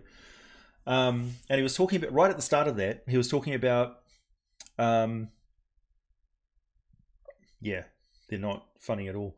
Flying X-Blade. Sorry for your pain. Cogent roleplay yet? No, I don't think so. I might have. Hang on, I'm on another topic. So he was talking about long play video formats and stuff. So when I started out on making YouTube videos, everybody was saying, look, you can't make videos longer than 5 or 10 minutes or so, because nobody's got attention spans that go any further than that. They'll click away from it as soon as you start talking past 8 minutes. They'll just lose interest. And sure, that's true for a large amount of the audience of YouTube. They're just not interested in listening to long form information about a subject that they're not familiar with. But as you can obviously tell, there's a lot of people who are very interested in somebody who's going very in-depth into a topic for 20 minutes or so, as long as it takes to cover the topic in a great amount of detail. And that's the thing with the mainstream media and television and all that sort of stuff. They just didn't have the resources to put on a 20-minute show about a specific topic, because they needed to cover as many as they could.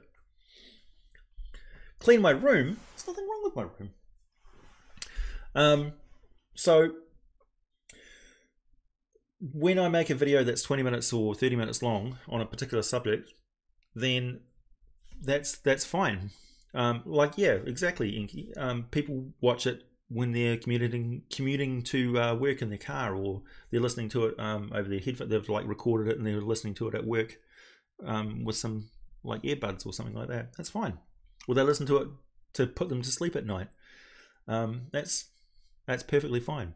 Whatever means they have to, or they listen to it when they're like crafting or painting miniatures or something like that. You know, just put the playlist on and let it run in the background. It's perfectly fine.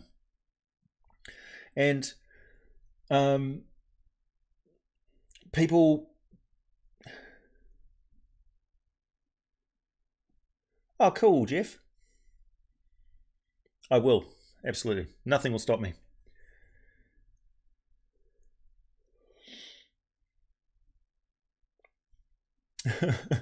he was just kidding.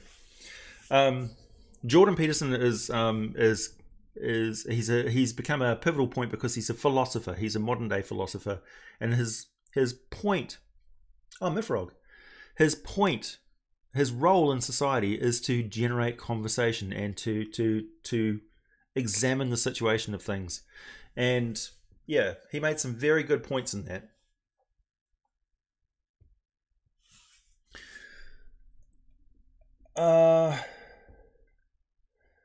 He's not pro marriage. He's pro monogamous relationships for a more stable society, for a less violent society. He's got a point there. You're listening to me as you play World of Warcraft. Cool. Look, aside from who he is and what his politics are, he is examining like the way that information is presented to people these days, and the fact that they're, despite all theories to the contrary, the truth is that two intelligent people having a conversation about a topic can fill an auditorium full of people who are sick and tired of mainstream media giving them snappy little 5-minute bites of information, which is dumbed down to the lowest common denominator, And the fact is that there are many, many, many very smart people out there who have been raised on a steady diet of Google to answer all of their questions, who have the ability to absorb large amounts of information, and who sit down and they just kick their brain into high gear, and they plan campaigns and stuff, because when I'm talking, their brain comes alive, and they're immersed as dungeon masters. So my videos are providing a play experience for dungeon masters. So that's my whole point. Also, I'm creating a reference library for people who don't have access to all the books and PDFs, who can't handle reading a PDF on the computer screen. And I do that research for them as best I can. And after 5 years, getting pretty good at it. So yeah.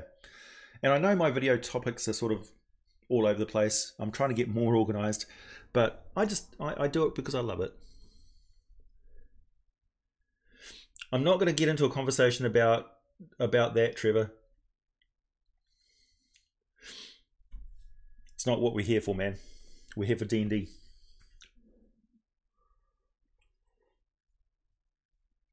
I'd be quite happy to talk to you on Facebook Messenger about it if you want, or you can email me, because I do find it very interesting. But I can see his point. I've got some very interesting perspectives personally on that as well, actually.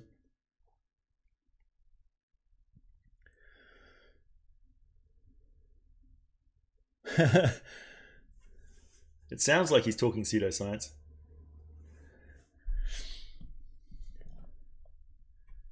That's in Dragon Magazine, the Tasselhoff story. Tasselhoff Barefoot. I can't give you the exact magazine number at the moment. It's one of the early ones.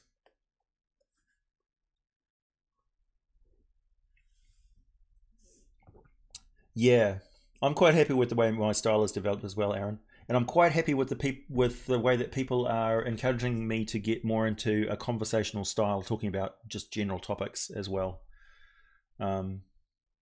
Yeah. If I could ask Gary Gygax one question, what would it be? No, that's true, Trevor. But I'd be more interested in talking to you about it, because I'd like an opposing viewpoint, to have a decent debate. I don't want to talk to somebody who agrees with everything I say. Phelan, did you answer me what you were actually doing in class? What subject you were doing? Because I'm kind of interested. What was I saying? What would I ask Gary Gygax? There was a anniversary edition of Dragon Magazine where he was they were just tongue-in-cheek talking about the future of Dungeons and Dragons, which is really quite a funny read, because this is guys back in the 1980s talking about what they thought the world now would be like, and they were grandiose for sure.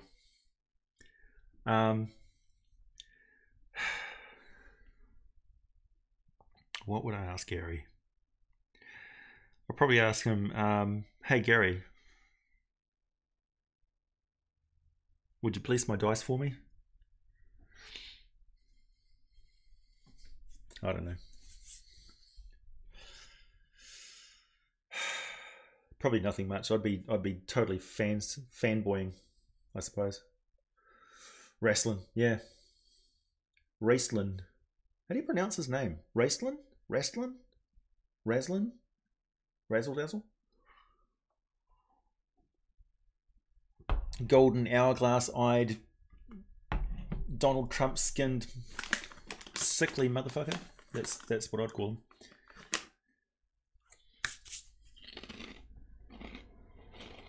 him. Are you the one who requested that I do Baba Yaga?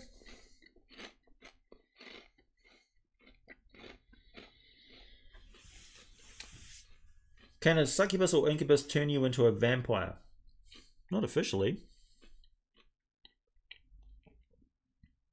I don't think so.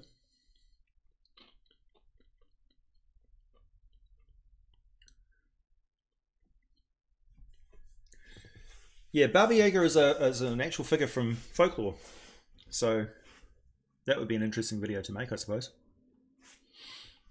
I probably can consult with Arthur Kadawa from World of Monsters, which, by the way, you should check out his channel.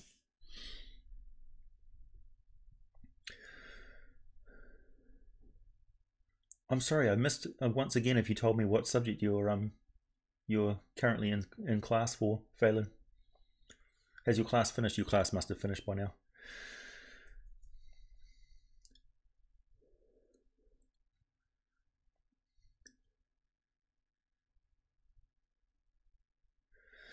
Yes, there would be enough content. That would probably be one of my more of a podcast style video where I'm talking about magical weapons in general, sentient weapons, etc. All the different types, classes, etc.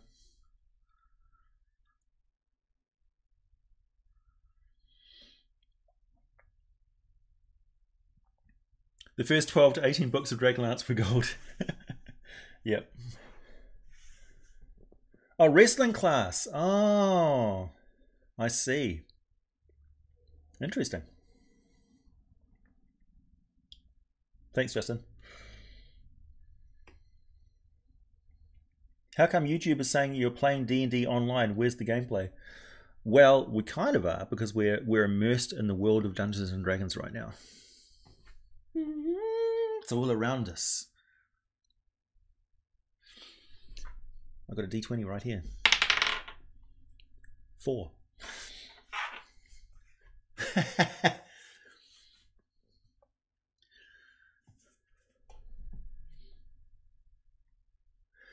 Would I ever be willing to stream a campaign? Yeah, sure. I'm not gonna do Twitch. I'm not really interested in Twitch. I don't think Twitch is the right fit for me. I can everything that I can do on Twitch I could do on YouTube. Or I could host videos on other stuff as well, I suppose.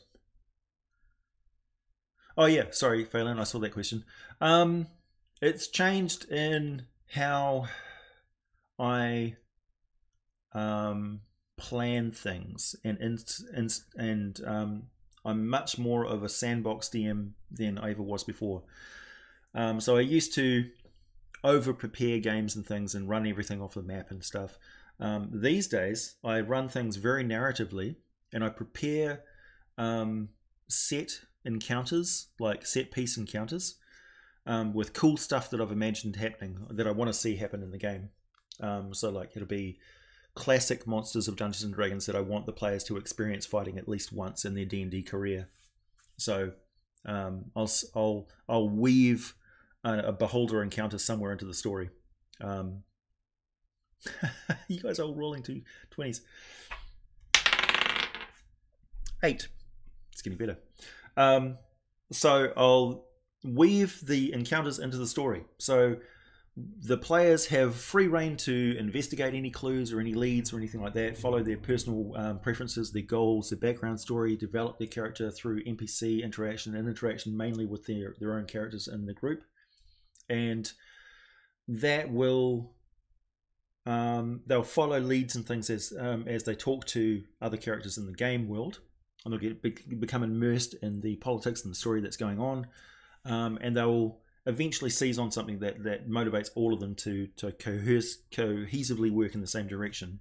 And that's when I start dropping in the set piece encounters that build on a campaign arc, a story. So if they decide to go in this direction or that direction, I'm moving those around as modular pieces for the campaign.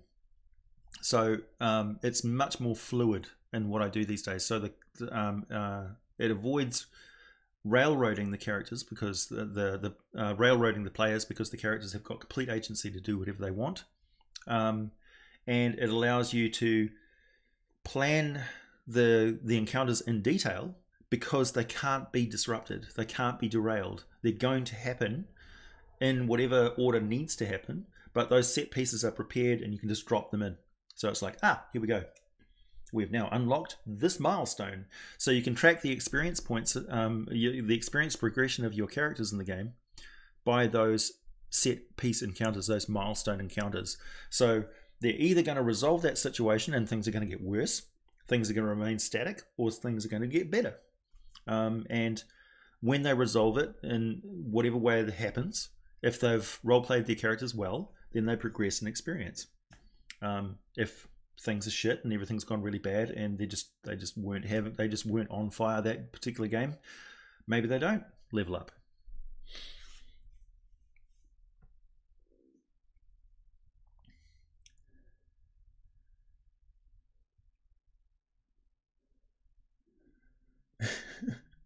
What are you guys talking about?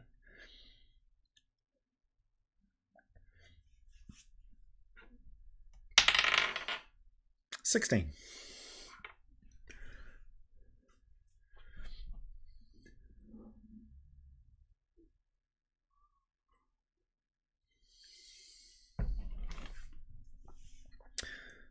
E.M. Blevins has just uploaded a video. He's doing a Let's Play of Neverwinter Nights where he's actually role-playing the entire story. So he's talking in character as he plays the game. It's quite interesting. You should go and check him out. No worries, Phelan. It was fun to talk about. One of the weak points that I had back in the past was I always had like one entrance, one exit to a dungeon. So it's just like one way in or one way out.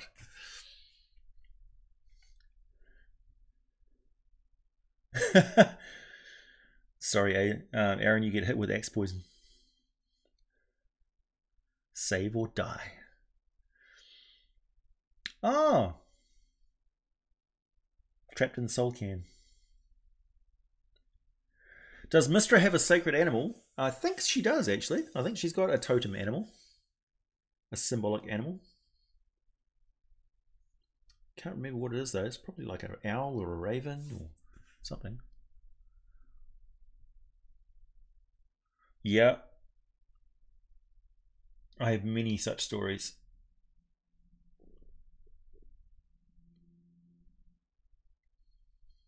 Subsonic voice.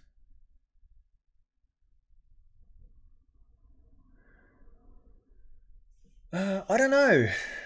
I hope so, Lucas. Because I really like Warforged.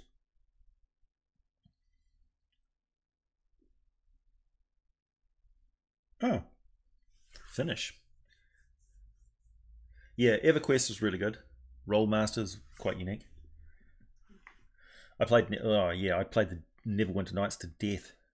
I had a girlfriend at the time who she learned that if I made because you could custom make levels and stuff in Neverwinter Nights, and she stocked it with super powerful weapons that were just open up a chest and grab it. And then she saved the character. Then she opened the main game and played the main game with that character with what she called the boomstick.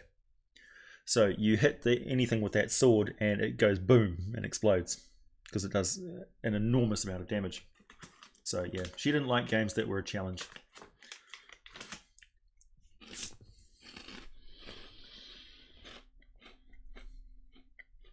Why are there no half-dwarf humans? I get asked that question a lot. There are. They're called Mull. And they are from Athos. They are half human, half dwarf. You could argue that the reason why Mull exists on Athos and not in other places is because the gods of the dwarves prevent the crossbreeding of dwarves with any other race. They can still try, but the dwarven pantheon says no. There's no half dwarves. That's it. Athos doesn't have any gods, so they don't have sway over the gods. Don't have sway over the reproductive habits of dwarves. So there are half dwarves. And the next question is, why are there no half elves and half dwarves? Dwelves. or earths.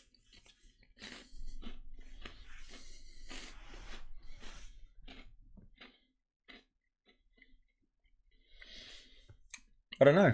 Zone off.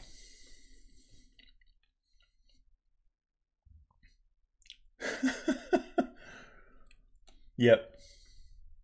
Sounds about right. The edgy teenager playing Neverwinter Nights.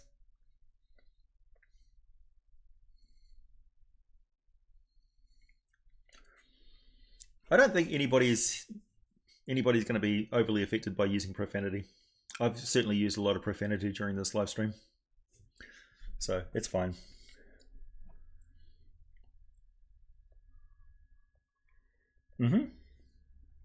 Yep, Dark Sun, the world of Athos, with sorcerers who can become dragons, wizards. Oh. Dwarves Deep, really, Michael? Was that from old D&D, older editions? No, I haven't used Magmin in an actual game. Interesting.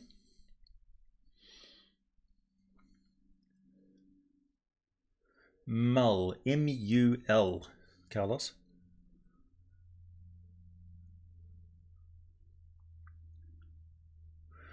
Would you ever consider talking to people on Discord while live streaming? Only with their consent. Because there's people who like to talk about their home games and stuff on the Discord, and it's a private conversation.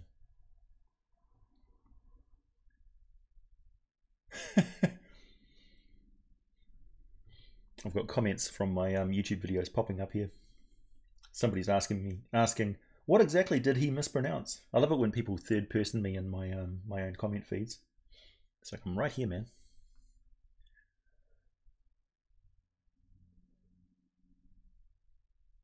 Yes, please do, Michael. Much appreciated. It's not mole, it's just mull. M-U-L. Derogatory mule. We need Space Marines and Spelljammer. It's perfectly fine. It's got a barbarian with plate armor.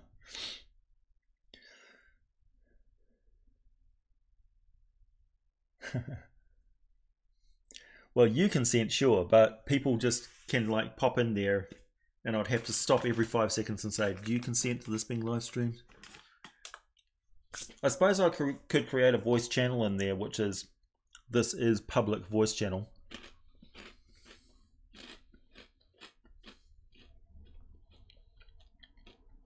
Look, I'll do a Google Hangout someday, and people can just pop in and talk. I suppose we could run a game at some point.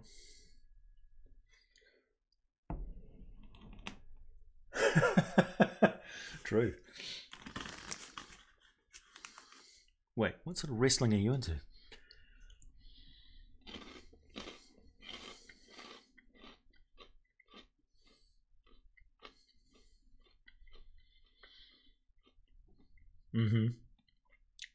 Asgrim. There are many kinds of ring, Frodo Baggins. None of them to be used lightly.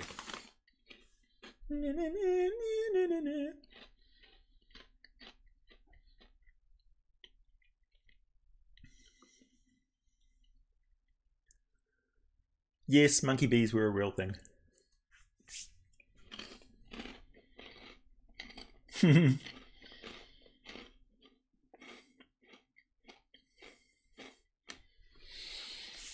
Well, in order to do a video on dwarves, I need to read The Complete Dwarf, Races of Stone, The Underdark, Empires of Sand, Lost Empires of Faerun. I need to probably talk about the different dwarves of the different worlds.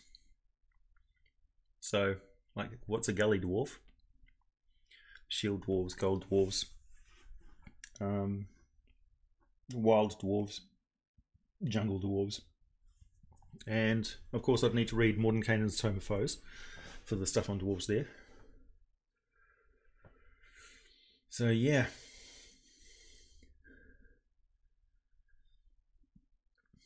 Huey, much good then chips. Oh, these? Yeah. These aren't chips. They're not potato. They're corn. Corn puffs, kind of. You'd love these.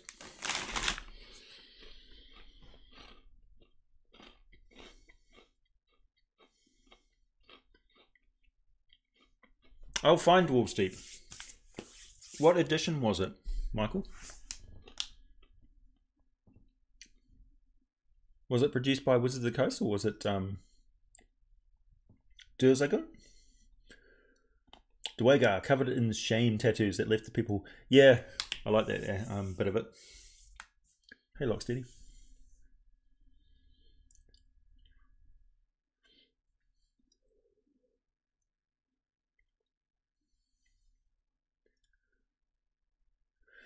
Yeah.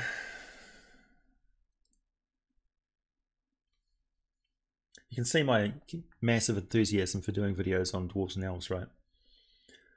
You know how many elf and dwarf videos I've watched over the years?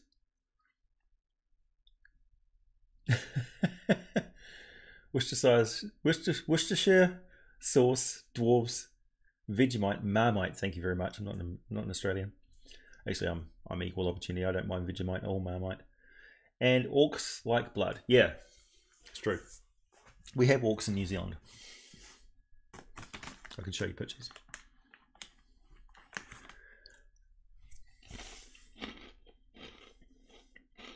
I mean, it would be as long as it needs to be and as many videos as it needs to be. People generally speaking don't like watching multiple part videos. They're quite happy if I make a long video and then put timestamps in the video description, then they're fine with it. Another video on Flay of Snails. This one will be 2 hours long!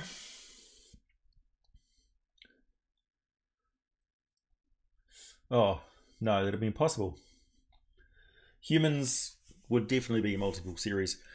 I'd probably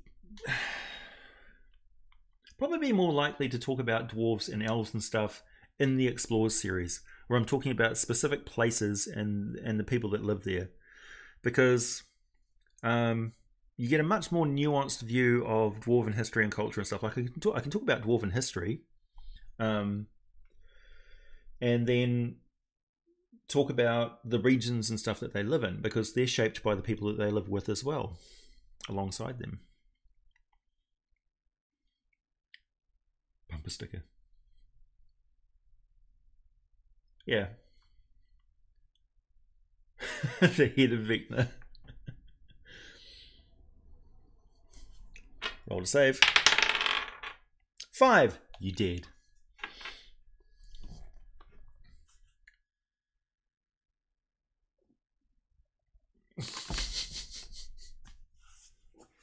Marmite is fantastic. Actually, wait here, everybody.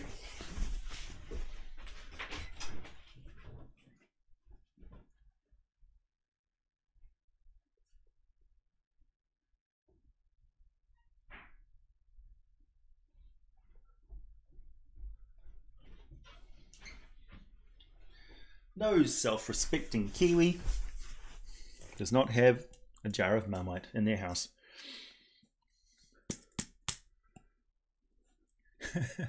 Vecna's pinky toe.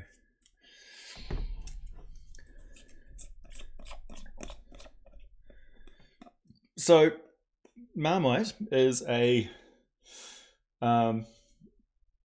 what's it made out of?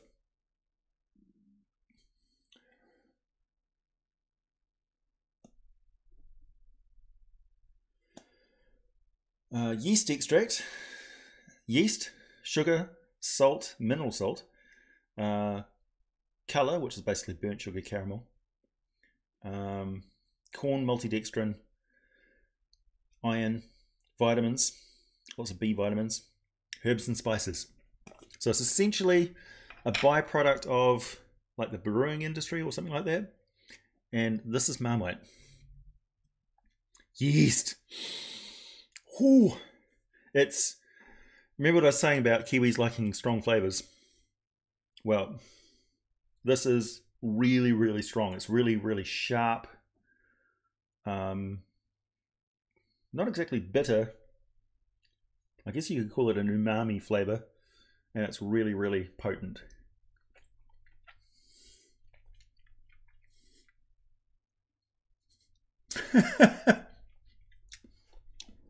Yeah, like if you're American and you'd never tried this before and somebody gave you like a finger full of it and said try that, you'd be like, oh my god!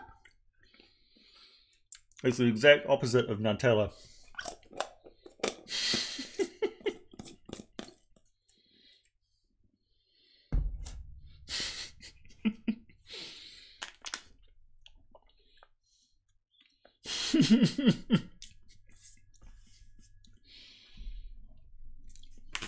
It's fine. I love it. Normally I have that on a peanut butter sandwich. Con save. 6. Nope, 9. It's okay. DC 10. I've got a +2 on con. Oh, roll an advantage from being in a... yeah. 3? What?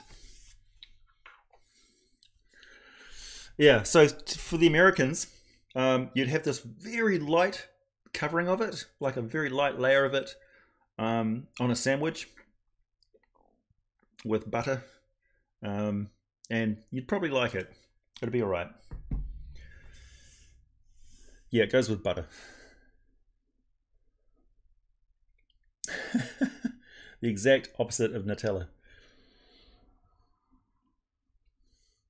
So whereas Nutella is sweet, this is anything but sweet. This is not sweet at all. This is a viciously strong flavor.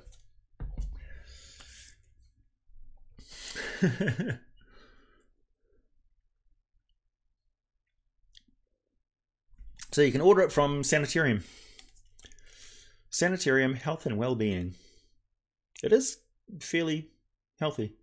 If you go to www.marmite.co.nz, you'll be able to learn all about it, including Marmite recipes. No, not Vegemite. I'm okay with Vegemite. Vegemite's actually it's a sharper but less full flavor than Marmite. And it's entirely personal preference. I'm one of those sit on the fence people. I can tell the difference between Marmite and Vegemite, but I don't have any preference either way.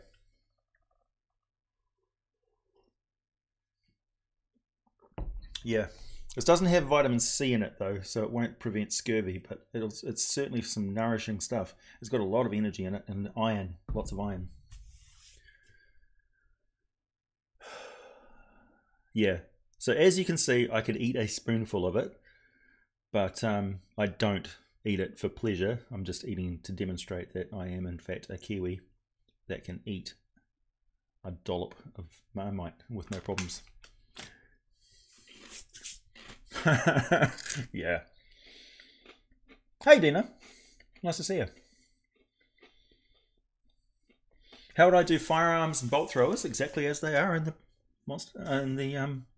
Dungeon Master Guide.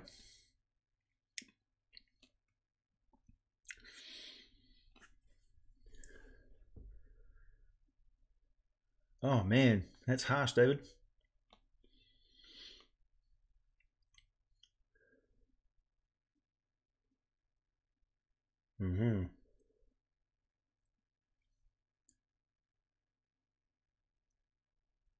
Narrator, not GM or DM.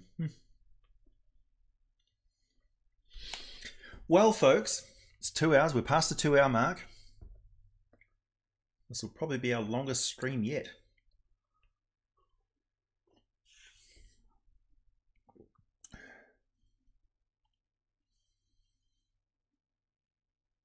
Each of the primordials.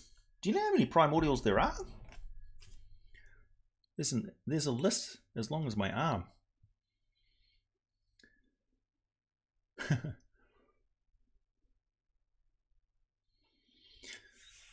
I am a kiwi, which is, we take it after that name after the flightless bird.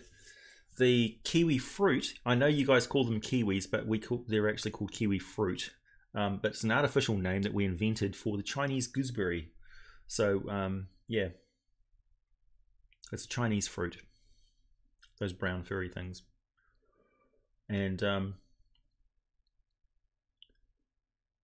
yeah. That's right, David.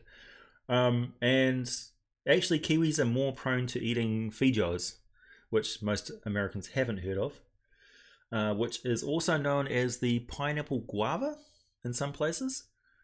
But feijoas are from South America, and they were named after I think it's a religious scholar who believed in reason over religion, which is an interesting combination.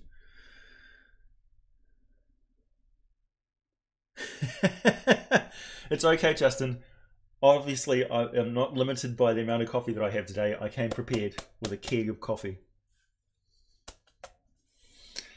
My buddy. Why would I do that, Lucas? No. That's not the worst of them either, those books.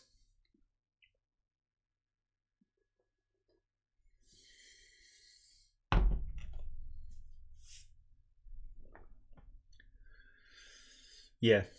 Feijoas are not like other guavas though. They're related, but they're quite different.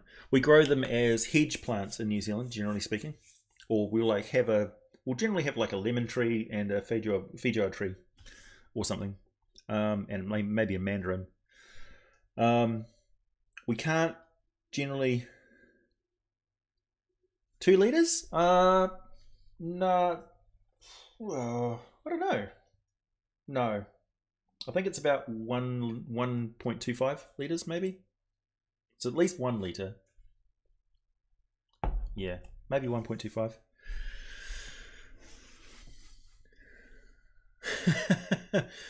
Plug your phone in. How do I drink my coffee? Black.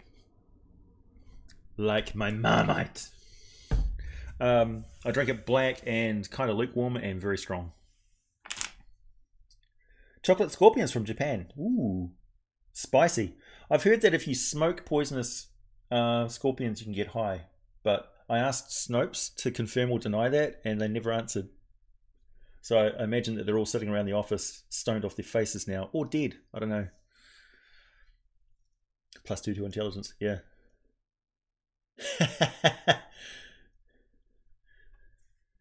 8.1% beer. Is it Belgian? I love a good Trappist beer. Oh.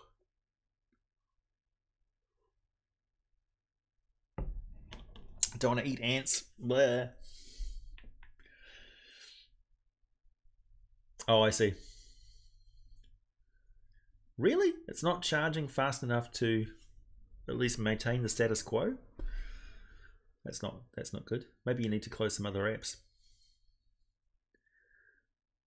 Yeah.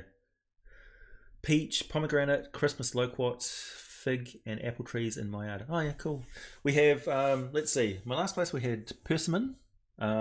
They fruit in late winter, which is interesting.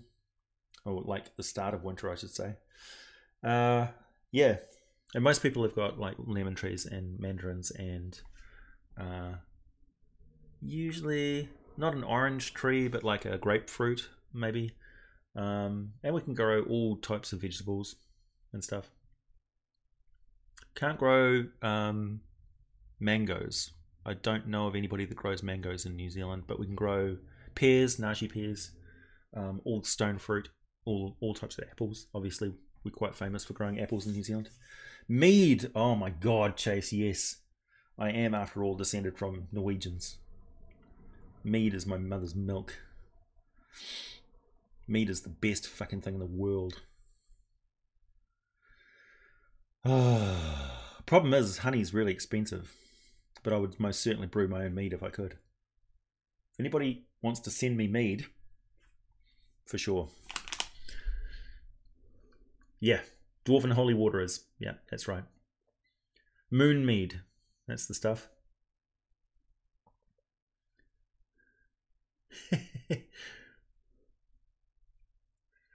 Yeah, space mead. No, it's mead brewed from moonlight.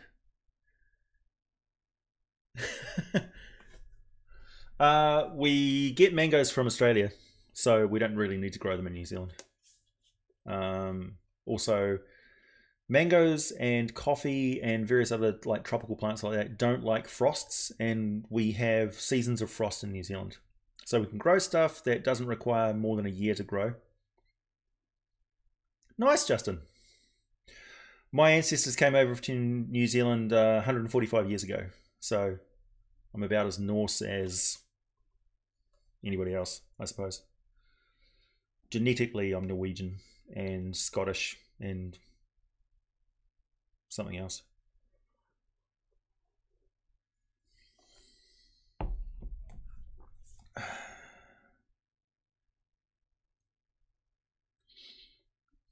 Yep, we don't really have much of a bee problem in New Zealand. We've got lots of bees, which is good. Oh, really? Far out. If you can find me mead which doesn't have any sulfites in it, I can't have any sulfites in my mead. It's got to be straight natural mead.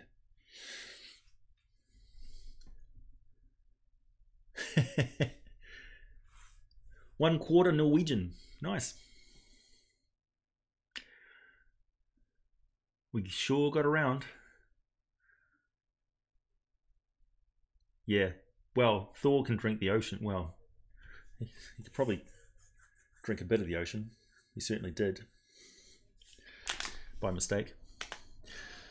Well, guys, we're starting to peter out here a little bit. Plus, I have work to do, as you know. It's been great catching up with you all. It's sort of, what is it? It's 1:15 p.m. here in New Zealand. I've been up pretty much all night, actually. Oslo, yep. My ancestors came from a little town just outside of Oslo, actually.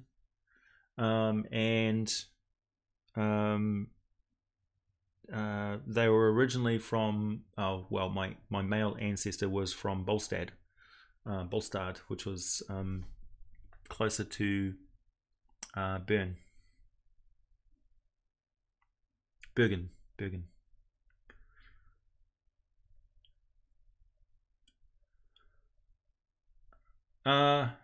Additional sulfites, yeah. Natural sulfites probably okay. They'll be in very small quantities anyway, but any additional sulfites that put in there give me instantaneous headache. I've got some additives to put in there as well, but it changes the flavor for me as well. Yeah.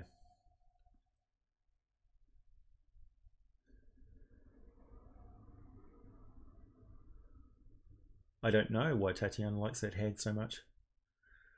Spelljammer ballistic weapons. We shall cover weapons and Spelljammer vessels fairly soon.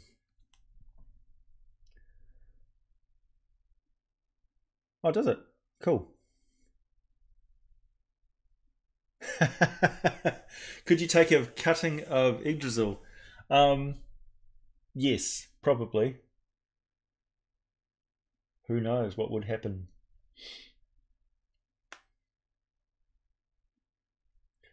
I did a Triples.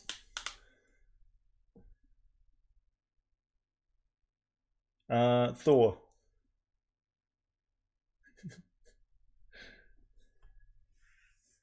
Yeah, beeswax is awesome. All right, everybody. Catch you later. Be well. Have good games. Be nice to each other.